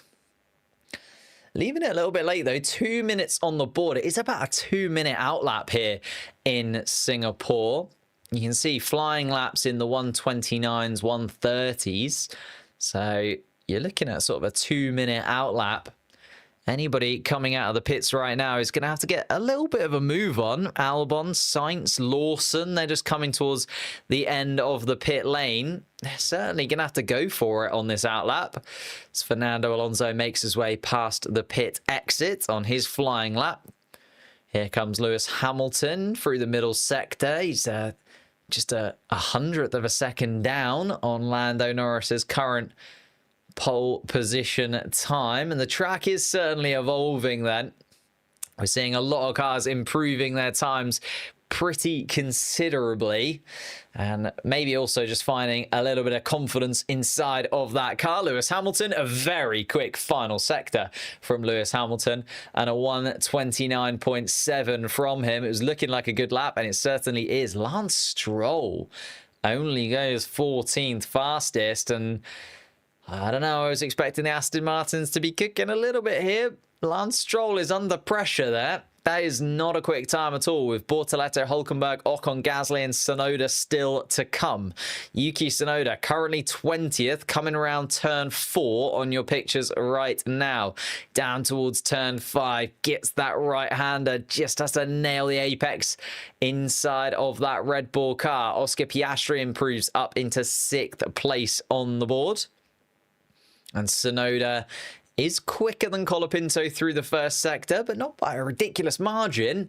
Still got some work to do as the Japanese driver, as he has to maneuver his way around a Ferrari. There's now also a yellow flag being thrown. It's Pierre Gasly, who's made a mistake at turn 11-12. We will catch that, and is Gasly into the barriers. So everybody coming through there now, and that's going to slow down Tsunoda because of the yellow flags. So I think Tsunoda is going to have to have slowed down for the yellow flags, and that's going to be him. Done and dusted. I lost everything. The steering is heavy, possibly a hydraulic issue for Pierre Gasly, but yellow flag is still flying, so nobody is going to be improving through that middle part of the lap. Tsunoda's now coming around turn 18-19. Did Tsunoda slow down enough through that middle sector, though? Tsunoda comes across the line, takes 10th fastest, and moves Franco Colapinto down into that bottom 5. We know Pierre Gasly is going to be out as well. Gabriel Bortoleto is just coming around turn 14. And Bortoleto improving through Sector 1 and Sector 2. Esteban Ocon was slower through that middle part of the lap, though. So it doesn't look like he's going to improve. I think Franco Colapinto... Is Colapinto on a flying lap? No, he is most certainly not. So Franco Colapinto out. Pierre Gasly out. Bortoleto out. Lance Stroll is going to be out as well, as Nico Hülkenberg gets himself up into 13th spot. And Esteban Ocon can't improve. Stays 19th fastest. So it is Bortoleto, Stroll, Colapinto, Ocon and Gasly who are out of qualifying. Interesting to see what happens to Pierre Gasly there, as we see the onboard coming down towards turn 11. He's fairly slow through turn 10, and then, yeah, just has absolutely nothing. And parks it near an exit just on the outside of sort of turn 12 there. Pierre Gasly, or the inside, sorry, of turn 12. Lance Stroll brushing the barriers. But it wasn't good enough. Only 17th fastest, and Colapinto also does the same. He maneuvers his Alpine a little bit too close to the wall. And Bortoleto had to slow down through that middle sector as well. So a lot of people losing out there because of Franco Colapinto. Because of Pierre Gasly, looking at the other Alpine, because of Pierre Gasly coming to a stop there at turn 11, turn 12, the yellow flags flying, costing everybody quite a bit of lap time. And it's a little bit of a drab end if you're a Bortoleto or an Ocon fan. They couldn't really do too much with that. Bortoleto not out by much, 4 thousandths of a second between him and Albon. If he hadn't have had to have lifted through that yellow flag, probably would have been there. But if buts and maybes, Alex Albon takes the 15th place and moves through to Q2. It was Lewis Hamilton, fastest of anybody in that Q1 session. George Russell ended up second fastest just behind him. Lando Norris was third fastest. Verstappen fourth. Antonelli fifth. Isaac Hadjar looks to be a real handful here. I think he could have a very, very good race if he qualifies well. And it's looking like he's going to qualify well. He was sixth fastest in that first qualifying session. Piastri, Leclerc, Behrman and Tsunoda inside of the top 10. As we head into Q2 then, Carlos Sainz, Liam Lawson, Nico Hulkenberg, Fernando Alonso and Alex Albon still in, but need to improve if they want to enter the final part of qualifying. We're now looking for that top 10 for the final showdown and a pole position possibility. Lots of violations there, though. Antonelli, Albon, Ocon, Hamilton, Sainz, and Russell all ending up with track limits violations. I imagine more so for getting out of the way of other cars rather than actually running wide. There's not many places on this track you can run wide without smacking your car into a barrier. So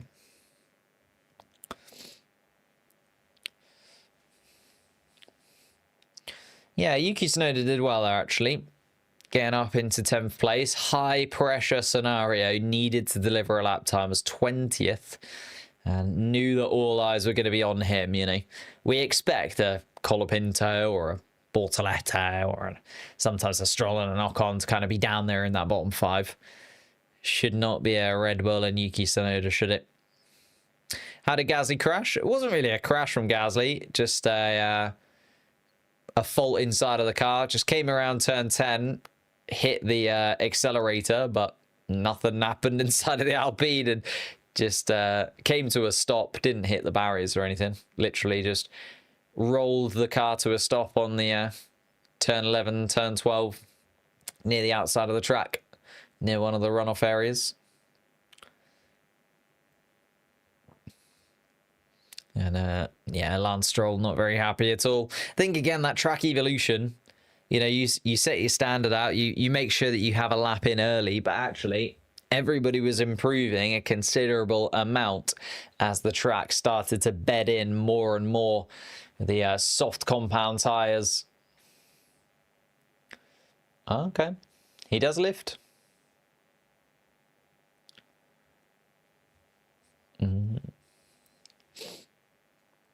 Battle of the tractors.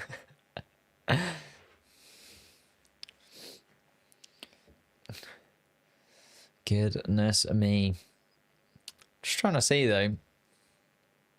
Oh, this is the replay of I was wondering why they were showing this replay. It's the replay of Albon going wide and then the yellow flags being waved as Oscar Piastri had to slow down on his, what should have been his first flying lap, but the lap he then ended up not giving a go. Gasly's car still being maneuvered, so we've got a little tiny bit of a delay just whilst they move Pierre Gasly's car away from anything else.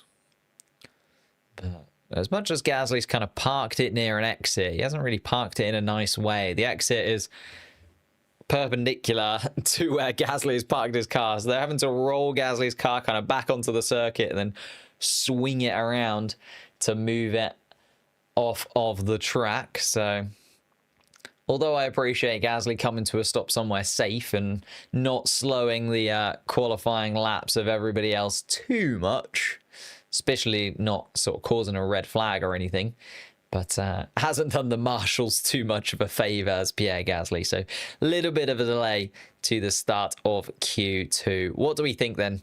Can any of those five that are currently highlighted in red, Sainz, Lawson, Hulkenberg, Alonso, Albon, can they get themselves into the top 10? I think Lawson can. Behrman, I'm not expecting to be in there. So if Behrman can get inside of that top 10, I'd be very, very impressed indeed. Of course, it's your sort of usual suspects. You've got your two McLarens. You've got your two Ferraris. You've got your possibility of two Mercedes cars. You've got your possibility of two Red Bull cars. So it's kind of picking your best of the rests. Hadjar feels like he's going to be inside of that top 10 if everything goes fairly well. Behrman, Sainz, Lawson, Alonso, I was saying that I was expecting to maybe see an Aston Martin inside of the top 10 as well. But Alonso not looking anywhere near as swift as he did on a Friday. I think that's become a little bit of a thing inside of the Aston Martin team, hasn't it? They often have a fairly decent Friday on tracks that should suit them. You know, like last time around we were in Baku, fair enough, was not expecting much from the Aston Martin cars at all that weekend. Similar to the weekend before in Monza, not expecting too much from the Aston Martin cars there. But this weekend in Singapore should be a track that kind of suits the Aston Martin car a little bit better. Not really seeing much of that as Lance Stroll is out and Fernando Alonso is 14th fastest of anybody. So still a little bit of work to do for Fernando Alonso and the Aston Martin fans out there who will be hoping for the Spaniard to be inside of the top 10 and getting some points on the board tomorrow.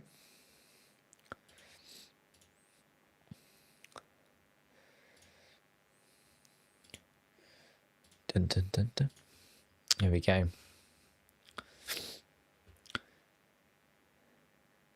The Silver Sauber scored only 5 points. Or 7. What on earth are you on about? I missed it. This is the first time a second Red Bull qualified out of Q1. Most definitely not.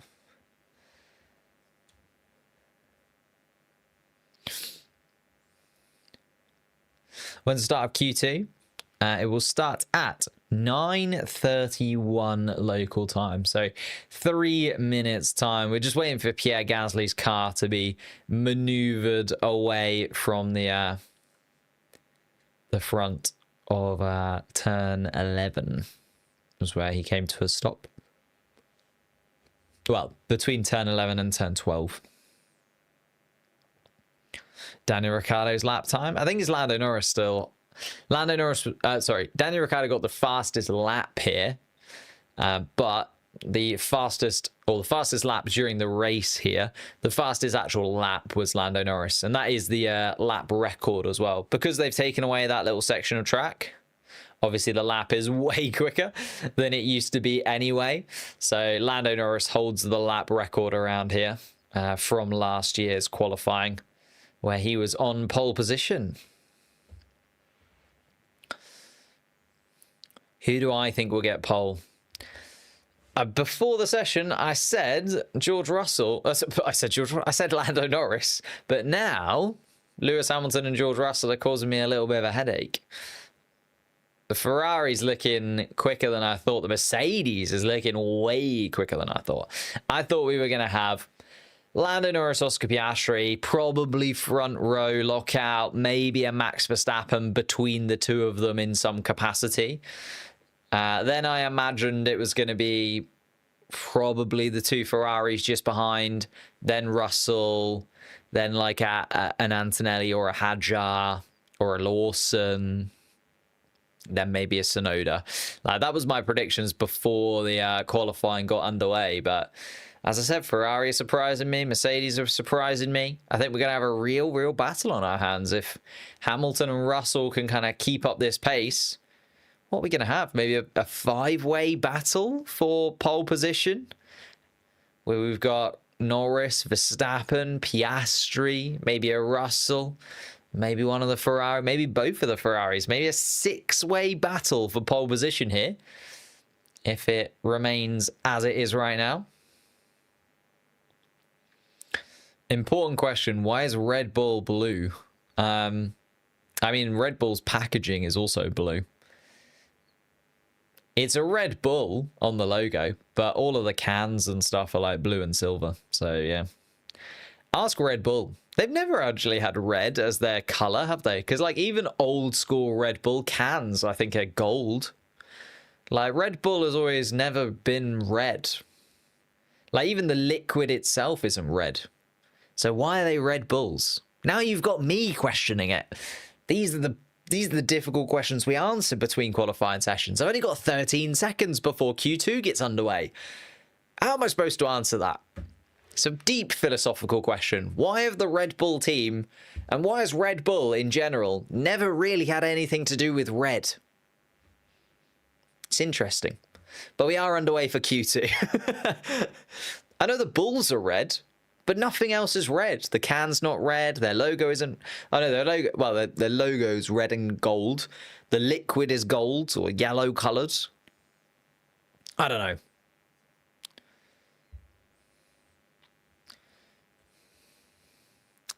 I know the bull on the tin is red, but nothing else is red. Like,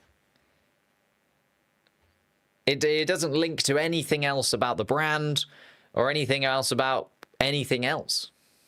Oh, they've delayed it for an extra minute whilst cars are already on the track. Oh, Max Verstappen is not going to be very happy about that. Verstappen at the front of the queue in the pit lane, and they have now delayed the start of Q2 by another minute. So we have got another minute.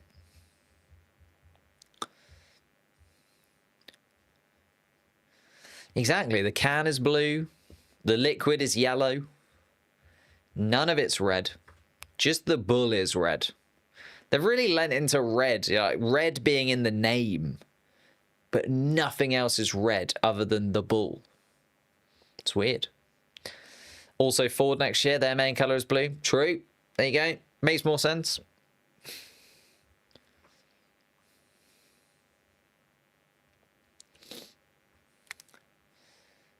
We have got cars out on track, though. Max Verstappen making his way through the first sector. He's going to be the first driver to set a flying lap time. Ollie Behrman following behind him. Isaac Hadjar out on track as well.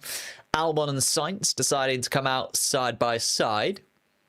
Carlos Sainz actually very slow out of the pit exit. Maybe just giving Alex Albon a little bit of breathing space ahead of him.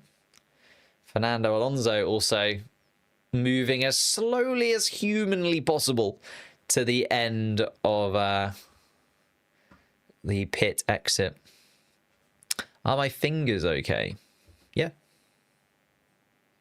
Why would my fingers not be okay? What do you know that I don't?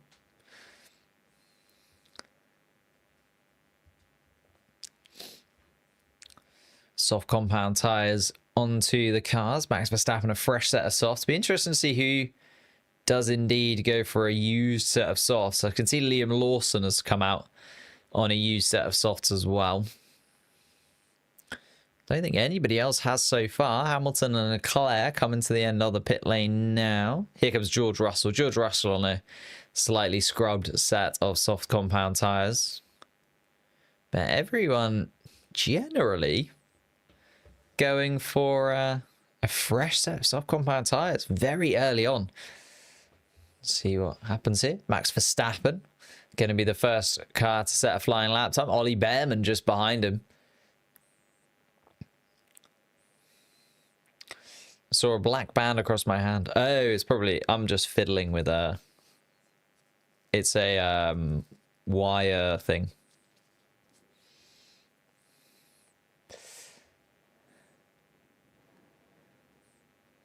Here we go then. Max Verstappen through turn 8 and turn 9. Verstappen sets the standard at a 26.6 through the first sector.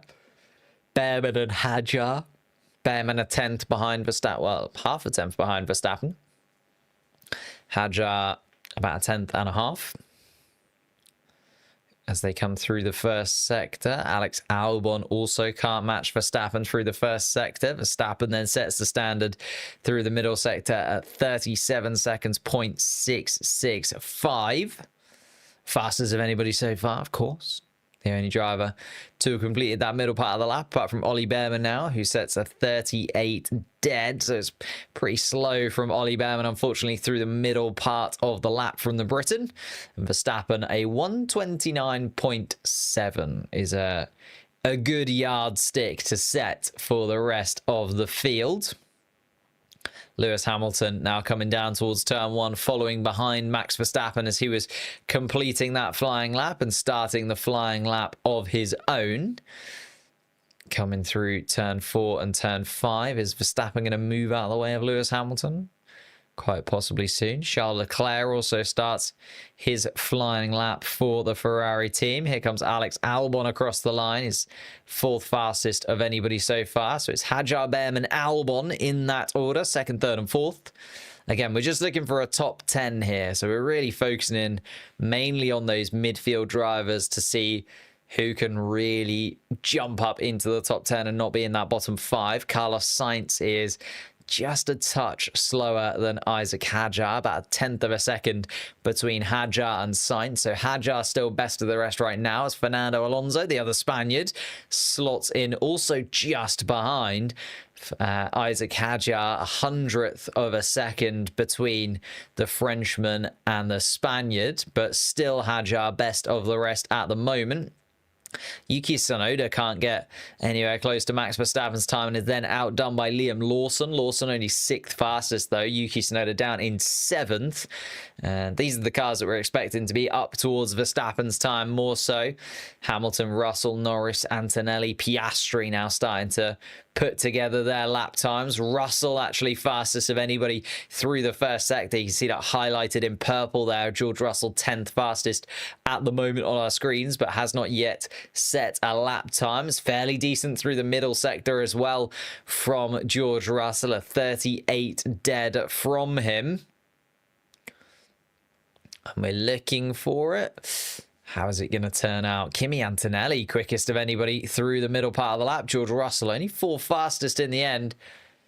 Second and third sectors nowhere near as tidy as the first. Kimi Antonelli, though, carrying his speed through the second sector. Can he get closer to Max Verstappen? Yes, indeed. He's within a tenth of a second of Max Verstappen's current top lap time. If I super chat $500, will you show your feet? Yes, for £500. What are you on? Oscar Piastri then goes quickest of anybody through the middle part of the lap. Charles Leclerc decided to abandon his lap partway through. So Leclerc having to go again. Alex Albon has also dropped down into that bottom 5. He's now joined with Yuki Tsunoda as Oscar Piastri goes to within a tenth of a second. Piastri there then. Oh, and Kimi Antonelli's lap time was deleted. Kimi Antonelli track limits violation at turn 2 as well. So very early on in there as well. Charles Leclerc had to abandon it. Kimi Antonelli lap time deleted. And Lewis Hamilton also yet to set a flying lap time. Here he comes. 3rd fastest goes Lewis Hamilton. And he's just under 2/10 away from Max Verstappen's time. We're expecting Charles Leclerc to also get up into that top 10 in a couple of corners' time. Leclerc just coming through turn 16 and 17. He's 14th fastest at the moment. But this will put Ollie Behrman, his teammate, for... Ooh. And a 130.4 from Charles Leclerc. I wasn't looking at his sector times. I was just sort of expecting him to get up into the top 10, but he only slots into 13th place, does Charles Leclerc. 7.5 tenths away from it. What happened to Charles Leclerc?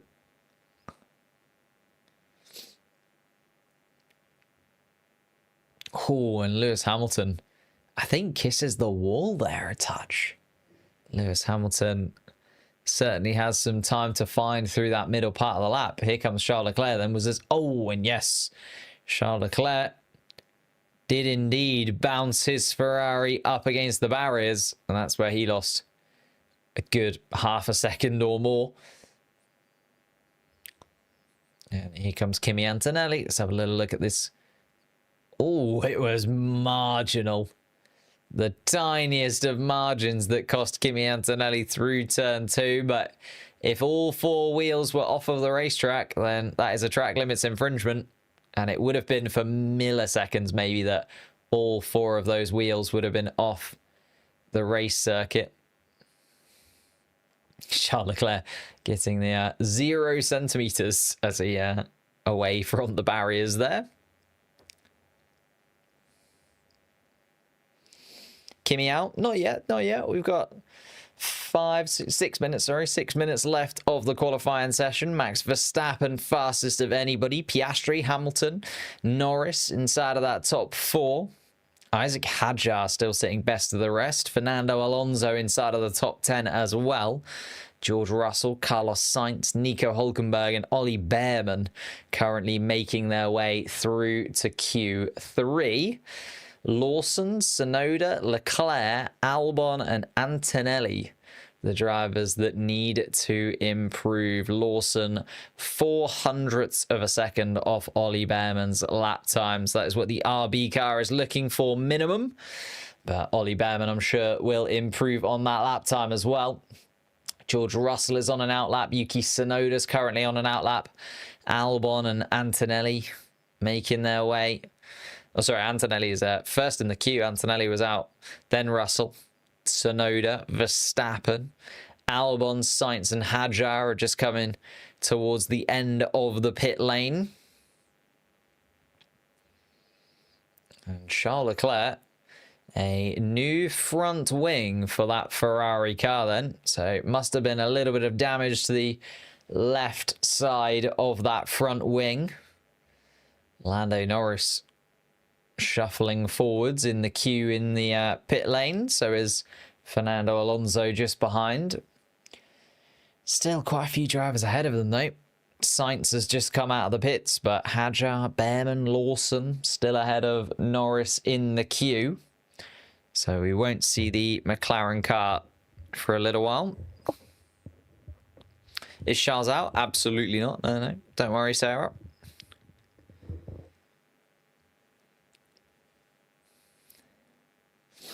Antonelli's lap time was deleted. Yeah, it was 129.8 from Kimi Antonelli, though. So it was very, very competitive. It was closer. Well, would have put him third fastest at this point in time, I think. I don't quite think it was quicker than Piastri's, but I don't remember the exact hundredths and thousandths that Kimi Antonelli did. But lap time was deleted. And Antonelli needs to improve. It's actually a little bit slower from Kimi Antonelli through that first sector. Still competitive enough, though. Gets a little bit out of shape in the middle part of the lap as well, though. He gets a little bit closer to the wall than he would have wanted to out of the exit. Turn 9 through turn 10, 11, 12. He comes, the Italian. Nice and sweeping through there around turn 13. Then you get the DRS open down towards 14 and the final sector. Let's see what Antonelli's time is like through the middle part of the lap. He's fastest of anybody through the middle part of the lap. George Russell actually quickest of anybody in the first sector. So the Mercedes car certainly turning up to this weekend all of a sudden. Both looking very swift indeed. Antonelli curving his way through 16 and 17.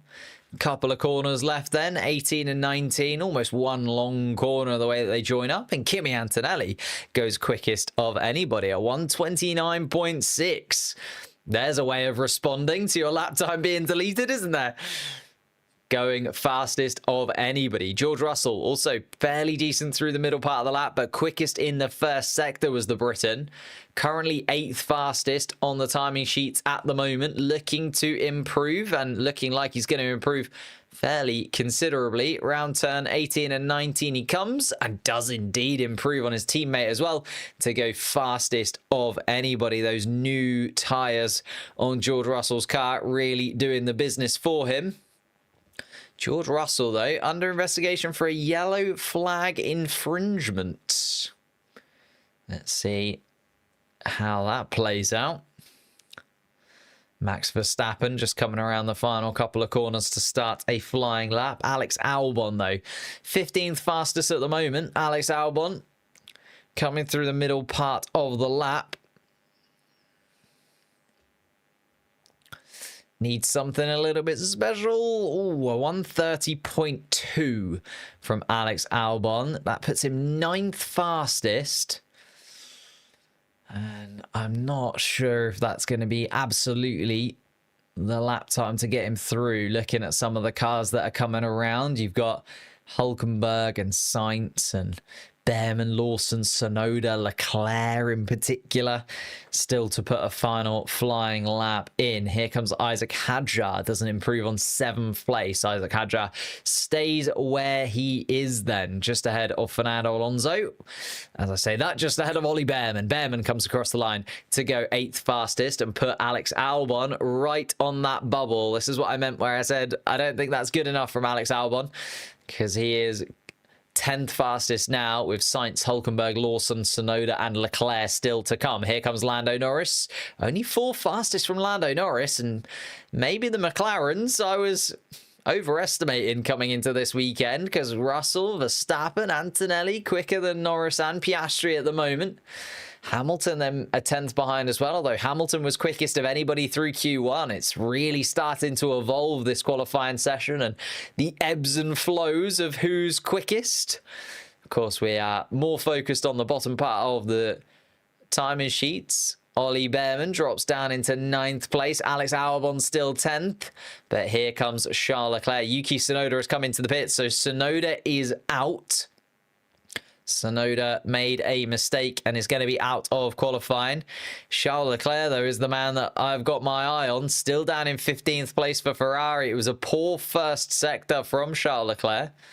And Nico Hulkenberg has just put himself into the top 10, only to be displaced by Charles Leclerc. He goes 6th fastest, 3.5 tenths off the pole lap from George Russell. And Hulkenberg drops down into 11th spot. Albon down into 12th place. Carlos Sainz is just coming into the pits, so he's not going to improve. And I think Liam Lawson is also on a fairly slow lap. He is indeed. So that is everyone done and dusted. Hulkenberg, Albon, Sainz, Lawson and Sonoda, the 5 drivers to drop out. They drop out with Bortoleto, Stroll, Colapinto, Ocon and Gasly, who were the 5 drivers to drop out in Q1. So their positions for tomorrow's race are locked in. Hulkenberg will start 11th, Albon 12th, Sainz 13th, Lawson 14th, Sonoda 15th. Then Bortoleto, Stroll, Colapinto, Ocon and Gasly in 16th down to 20th place. It's the top 10 shootout then, ladies and gentlemen. Who are we predicting then? Hamilton was quickest of anybody in Q1. Russell was quickest of anybody in Q2. I've been told that the McLaren team are going to be far and away from everybody this weekend. Who is going to pick up that pole position? You've got to get your predictions in now. None of this getting your predictions in after they've done a couple of laps. None of that. Get your predictions in the chat right now. Who is getting pole position? Russell, Verstappen, Norris, Leclerc, Piastri, Hamilton, Hadjar. Who do you think is going to pick up that pole position? Let me know. Whilst you're there as well, if you could hit the like on the stream. If you are watching on YouTube, maybe hit the follow button. If you're watching over on Twitch, I think we're nearing like 650 followers over on Twitch.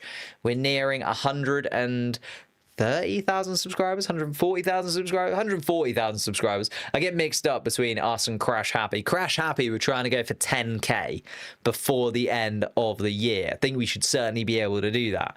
So we're trying to get 10k. We're on 7,500 subscribers over on Crash Happy. 2,500 of you just need to go over there, hit the subscribe button over on the Crash Happy podcast channel.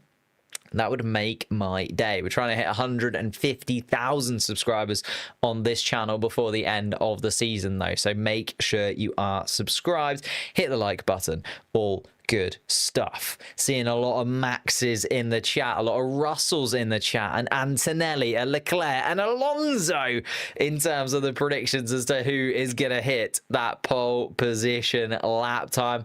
Ollie, my goat. Leclerc.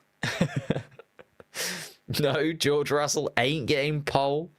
Russell, Max, Lewis, Charles. Okay. It's a real mix of who people think will get that final pole position. I don't know. I think it's going to be pretty tight.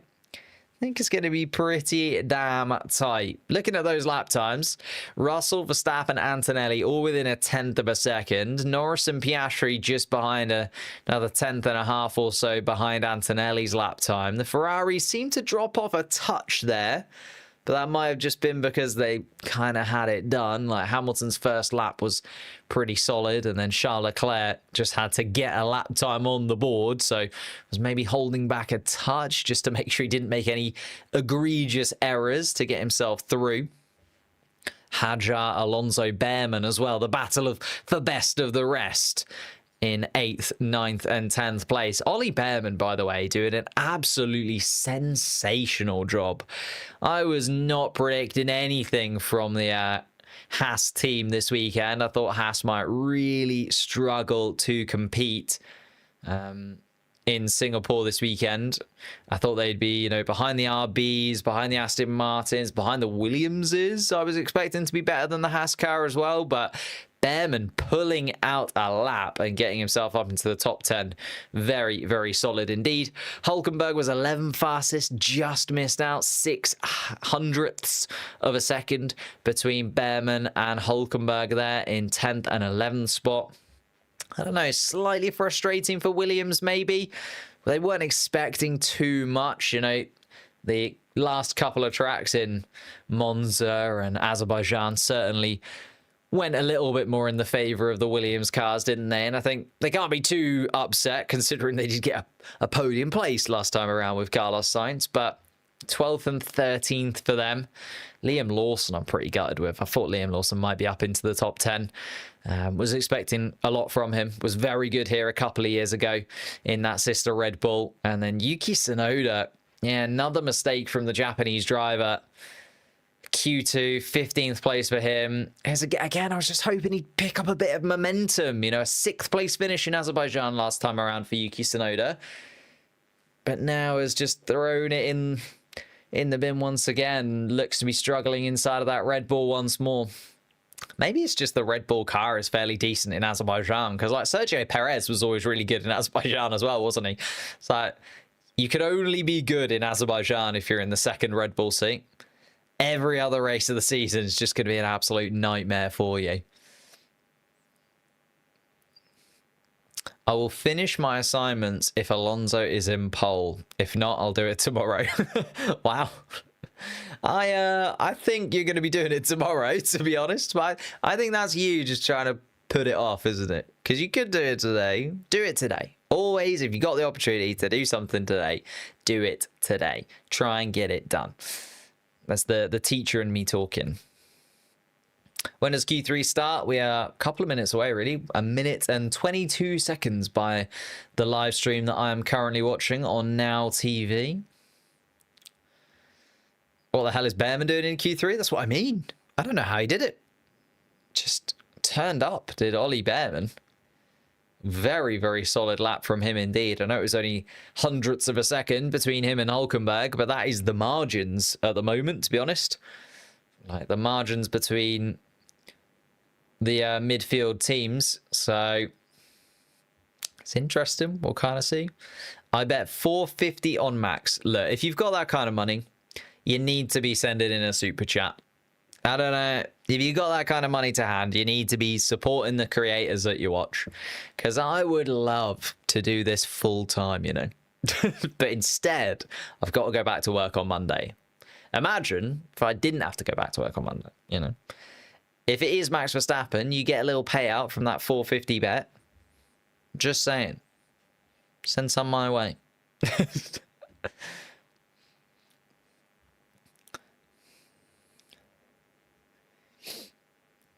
I hope it's a Ferrari. Will Charles leave Ferrari? I don't think so. I don't think so. Not anytime soon, anyway.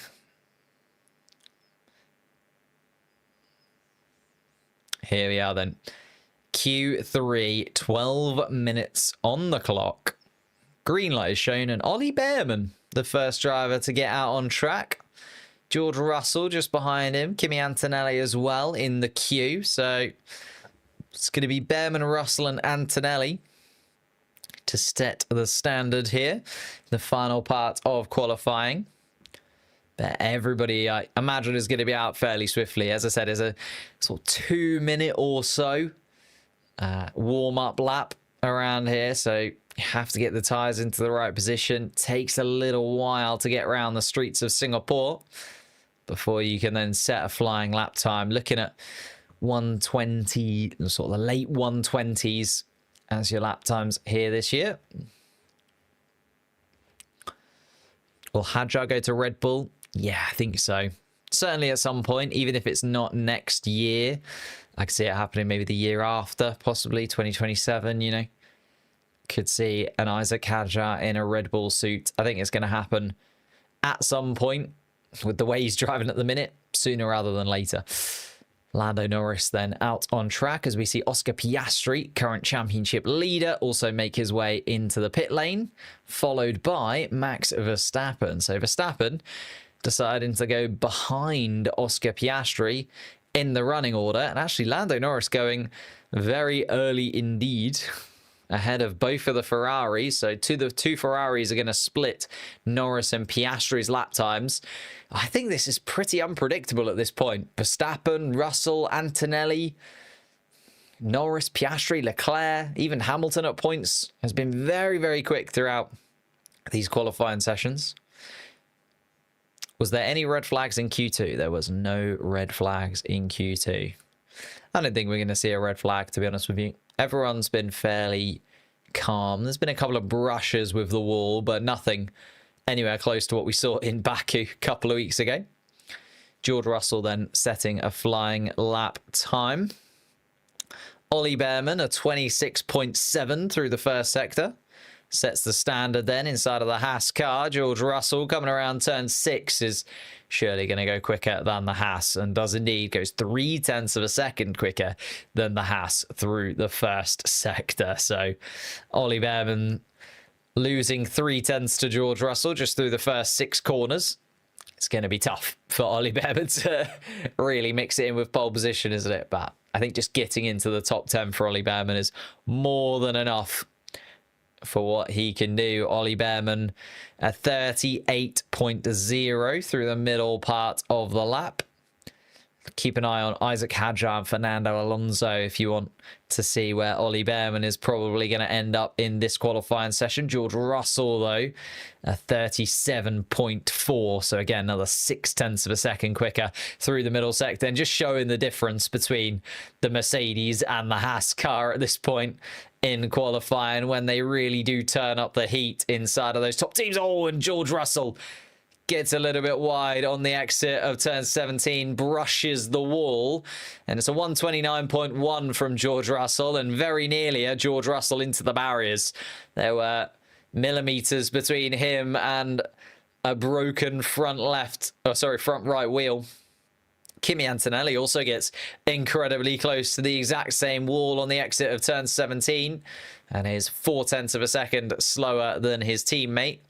Ollie Behrman was a second slower than George Russell. So those first 3 have come around. Lando Norris has just gone through the middle sector and is 3.5 down on George Russell's time. The McLaren car not looking anywhere as speedy as we were expecting it to. And McLaren have kind of hit a little bit of a lull in the season after being so dominant in the first half of the year. We haven't quite seen the same McLaren since the summer break. Lando Norris comes around the final corner. It's only 3rd fastest and 0.4 down on George Russell's time. That's a lot of lap time to find for Lando Norris if he's going to get anywhere close to pole position in this one. Isaac Hadjar has gone quicker than Ollie Behrman in the best of the rest battle. Charles Leclerc goes 4th fastest to displace Isaac Hadjar, though. Fernando Alonso was the slowest of the 3 midfield cars. It's Hadjar, Behrman, Alonso in 5th, 6th and 7th, until Lewis Hamilton comes across the line to go 4th fastest. And again, 5.5. George Russell seems to have really cooked up something a bit special there. Max Verstappen is getting close to it as he goes purple in the middle sector. Here comes Oscar Piastri, goes 2nd fastest, but still 3.5 off of the lap time of George Russell. It's still a long way off, and a lot of lap time to find for Oscar Piastri. And here comes Max Verstappen. He gets closest to George Russell and is 0.2 of a second down. George Russell then, provisional pole position, and George Russell was absolutely on the limit. As I say, brushed the wall on the exit of turn 17, did George Russell. So Russell suddenly has come to life. The Mercedes cars clicking into gear. And here's the replay of that. George Russell through turn 16. So clear. Gets on the power really early through 17. And he will have felt that inside of the car. A real brush with the wall, but kept his foot planted, did George Russell. It's very lucky that rear right tyre didn't give way. Like, it was a proper shunt into the barriers from George Russell, but bounced off of it and through to put the fastest lap in. So it is Russell, Verstappen, Piastri, Antonelli, Norris, Hamilton, Leclerc, Hadjar, Behrman, Alonso. How the grid currently looks for tomorrow. Isaac Hadjar is best of the rest in 8th place at the moment, missing only one of the big boys. Yuki Tsunoda down in 15th place from the top 4 teams. Also, the Williams cars both out of the points, playing into RB's hands. It's a long way between RB and Williams, but they also need to keep an eye on Aston Martin, just 10 points behind them in the constructor standings. The fastest Aston Martin currently 10th, Fernando Alonso. Just, well, a couple of tenths off, actually, Ollie Behrman. So Ollie Behrman and Fernando Alonso maybe just happy to be part of the top 10 more than anything else. Please nerf McLaren further. I mean, they've nerfed themselves pretty significantly. We were all expecting the McLaren cars to be very dominant here. You look at how quick Lando Norris was here last season. You look at the fact that they've won the majority of races this year. I know Verstappen and Russell have a few wins apiece, but Piastri and Norris have been top step of the podium more often than anyone else. And Piastri and Norris, 3rd and 5th fastest. And again, it's that championship battle. Lando Norris, 25 points behind Oscar Piastri. Needs a little bit to go in his favour. 7 races to go. So, does only need, what, 3 or 4 points per race on his teammate. But still would hope that he is closing that gap a little bit more quickly than just 3 or 4 points per weekend. And Piastri, 3rd fastest ahead of Lando Norris at the moment anyway. And Norris has actually come out very early in the queue. So Ollie Behrman is first out of the pits again. We've then got Norris, and Hadjar is out of the pits. Charles Leclerc is 4th on track at the moment. He's 7th fastest inside of that Ferrari. Charles Leclerc really not clicking with that Ferrari at all. George Russell just coming around turn 5. Kimi Antonelli there as well. 4th fastest at the moment, the Italian, just coming towards turn 4. Fernando Alonso at the end of the pit lane. And again, Piastri and Verstappen deciding to be last of the runners. So, as I say, it's going to be Behrman, then Norris, then Hadjar, Leclerc, Russell, Antonelli, Alonso, Hamilton, Piastri, Verstappen is going to be the final, not fastest, well, he might be fastest, but the final car across the start-finish line. So Behrman now starts his final flying lap, and so does Lando Norris. Here we go then, Lando. 2 minutes on the clock, your final chance to set a flying lap time. Let's see what it's like. Oscar Piastri has to move out of the way of his teammate through turn 4, gets out of the way of him. Piastri going a lot later in the running order. Isaac Hadjar has started his flying lap as well, so keep an eye on Isaac Hadjar's lap time for best of the rest. But we're going to keep an eye on Lando Norris specifically. It's a slow first sector, 2/10 down through the first sector is Lando Norris. He's certainly not going to trouble George Russell, but needs to gain at least a 1/10 of a second to be closer to Oscar Piastri. Piastri currently third fastest, and Piastri yet to be on his second flying lap. Lando Norris, though, coming through turn 11 and 12. Charles Leclerc also starting his flying lap. He's going down towards turn 6, so keep an eye on Charles Leclerc's first sector time. It's an improvement from Charles Leclerc, but still 2/10 down on George Russell. George Russell looking very solid for pole position right now. As I say, Piastri and Verstappen still to come, though. George Russell is on his flying lap. Let's see what George Russell's lap time is like. Much better. A little bit slower through the first sector than himself, George Russell, but still way quicker than Norris and Leclerc. Norris's second sector is also only a 37.4. Norris to the line, stays 5th fastest. Is not going to improve on 5th. Charles Leclerc to come then, and Charles Leclerc is 4.5 temps down on Russell through the middle part of the lap. Charles Leclerc and Lewis Hamilton could displace Lando Norris and make his weekend even worse. Let's see. As we go, Lewis Hamilton is starting his flying lap, just coming through the first sector now. George Russell has gone quicker than himself through the middle part of the lap. Is a purple middle sector from George Russell, but here comes Charles Leclerc, stays 7th fastest. And inside of the car, you can see the frustration from Charles Leclerc, not very happy at all. Kimi Antonelli does not improve through the middle sector either. And Piastri, 26.6, but here comes George Russell around the final corner, improves by 7 thousandths of a second and is on provisional pole by just a touch. Max Verstappen needs 2/10 of a second. Piastri needs 4/10 of a second. Here comes Kimi Antonelli. He stays 4th fastest of anybody. Oscar Piastri is just making his way through the middle part of the lap. Lewis Hamilton has improved through the middle part of the lap, but was actually slower than himself through the first part, so did not improve through the first sector.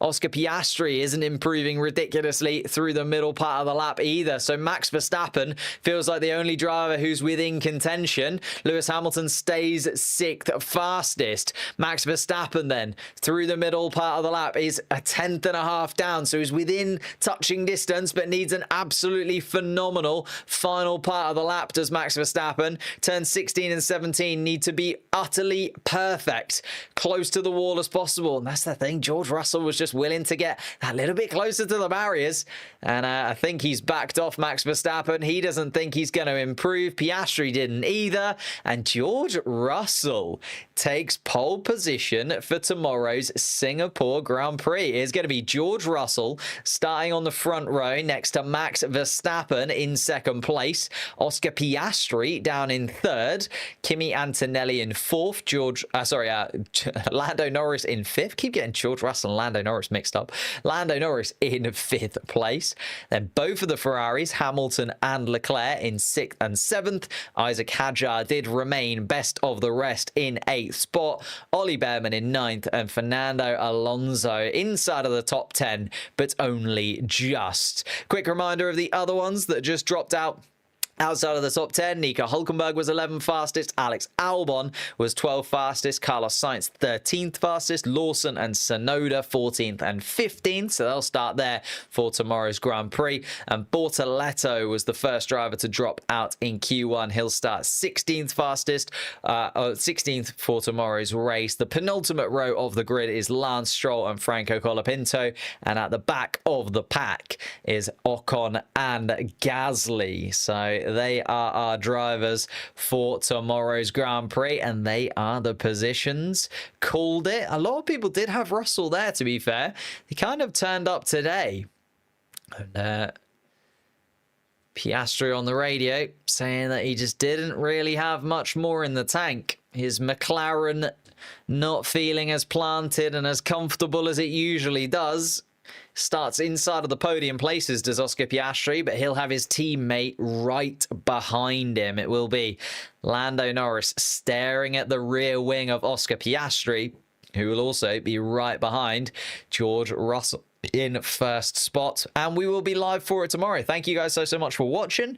If you could leave a like on the video, subscribe to the channel, all that good stuff. If you fancy it, we had an interview with Arava on Monday that came out on the Crash Happy YouTube channel on Wednesday. So click the link in the description, head over to the Crash Happy channel, or just search for Crash Happy Podcast in YouTube. Head over to that channel, watch that interview with Arava. It was a very, very interesting discussion that we had with him, and it really does support the channel. We're trying to get to 10,000 subscribers over on there. But I will be back live again once more tomorrow. Thank you guys so much for watching. I will see you for the Singapore Grand Prix, where Max Verstappen and George Russell start side by side on the front row of the grid. Could it be more dramatic? I don't think so. I cannot wait for it. I'll see you then.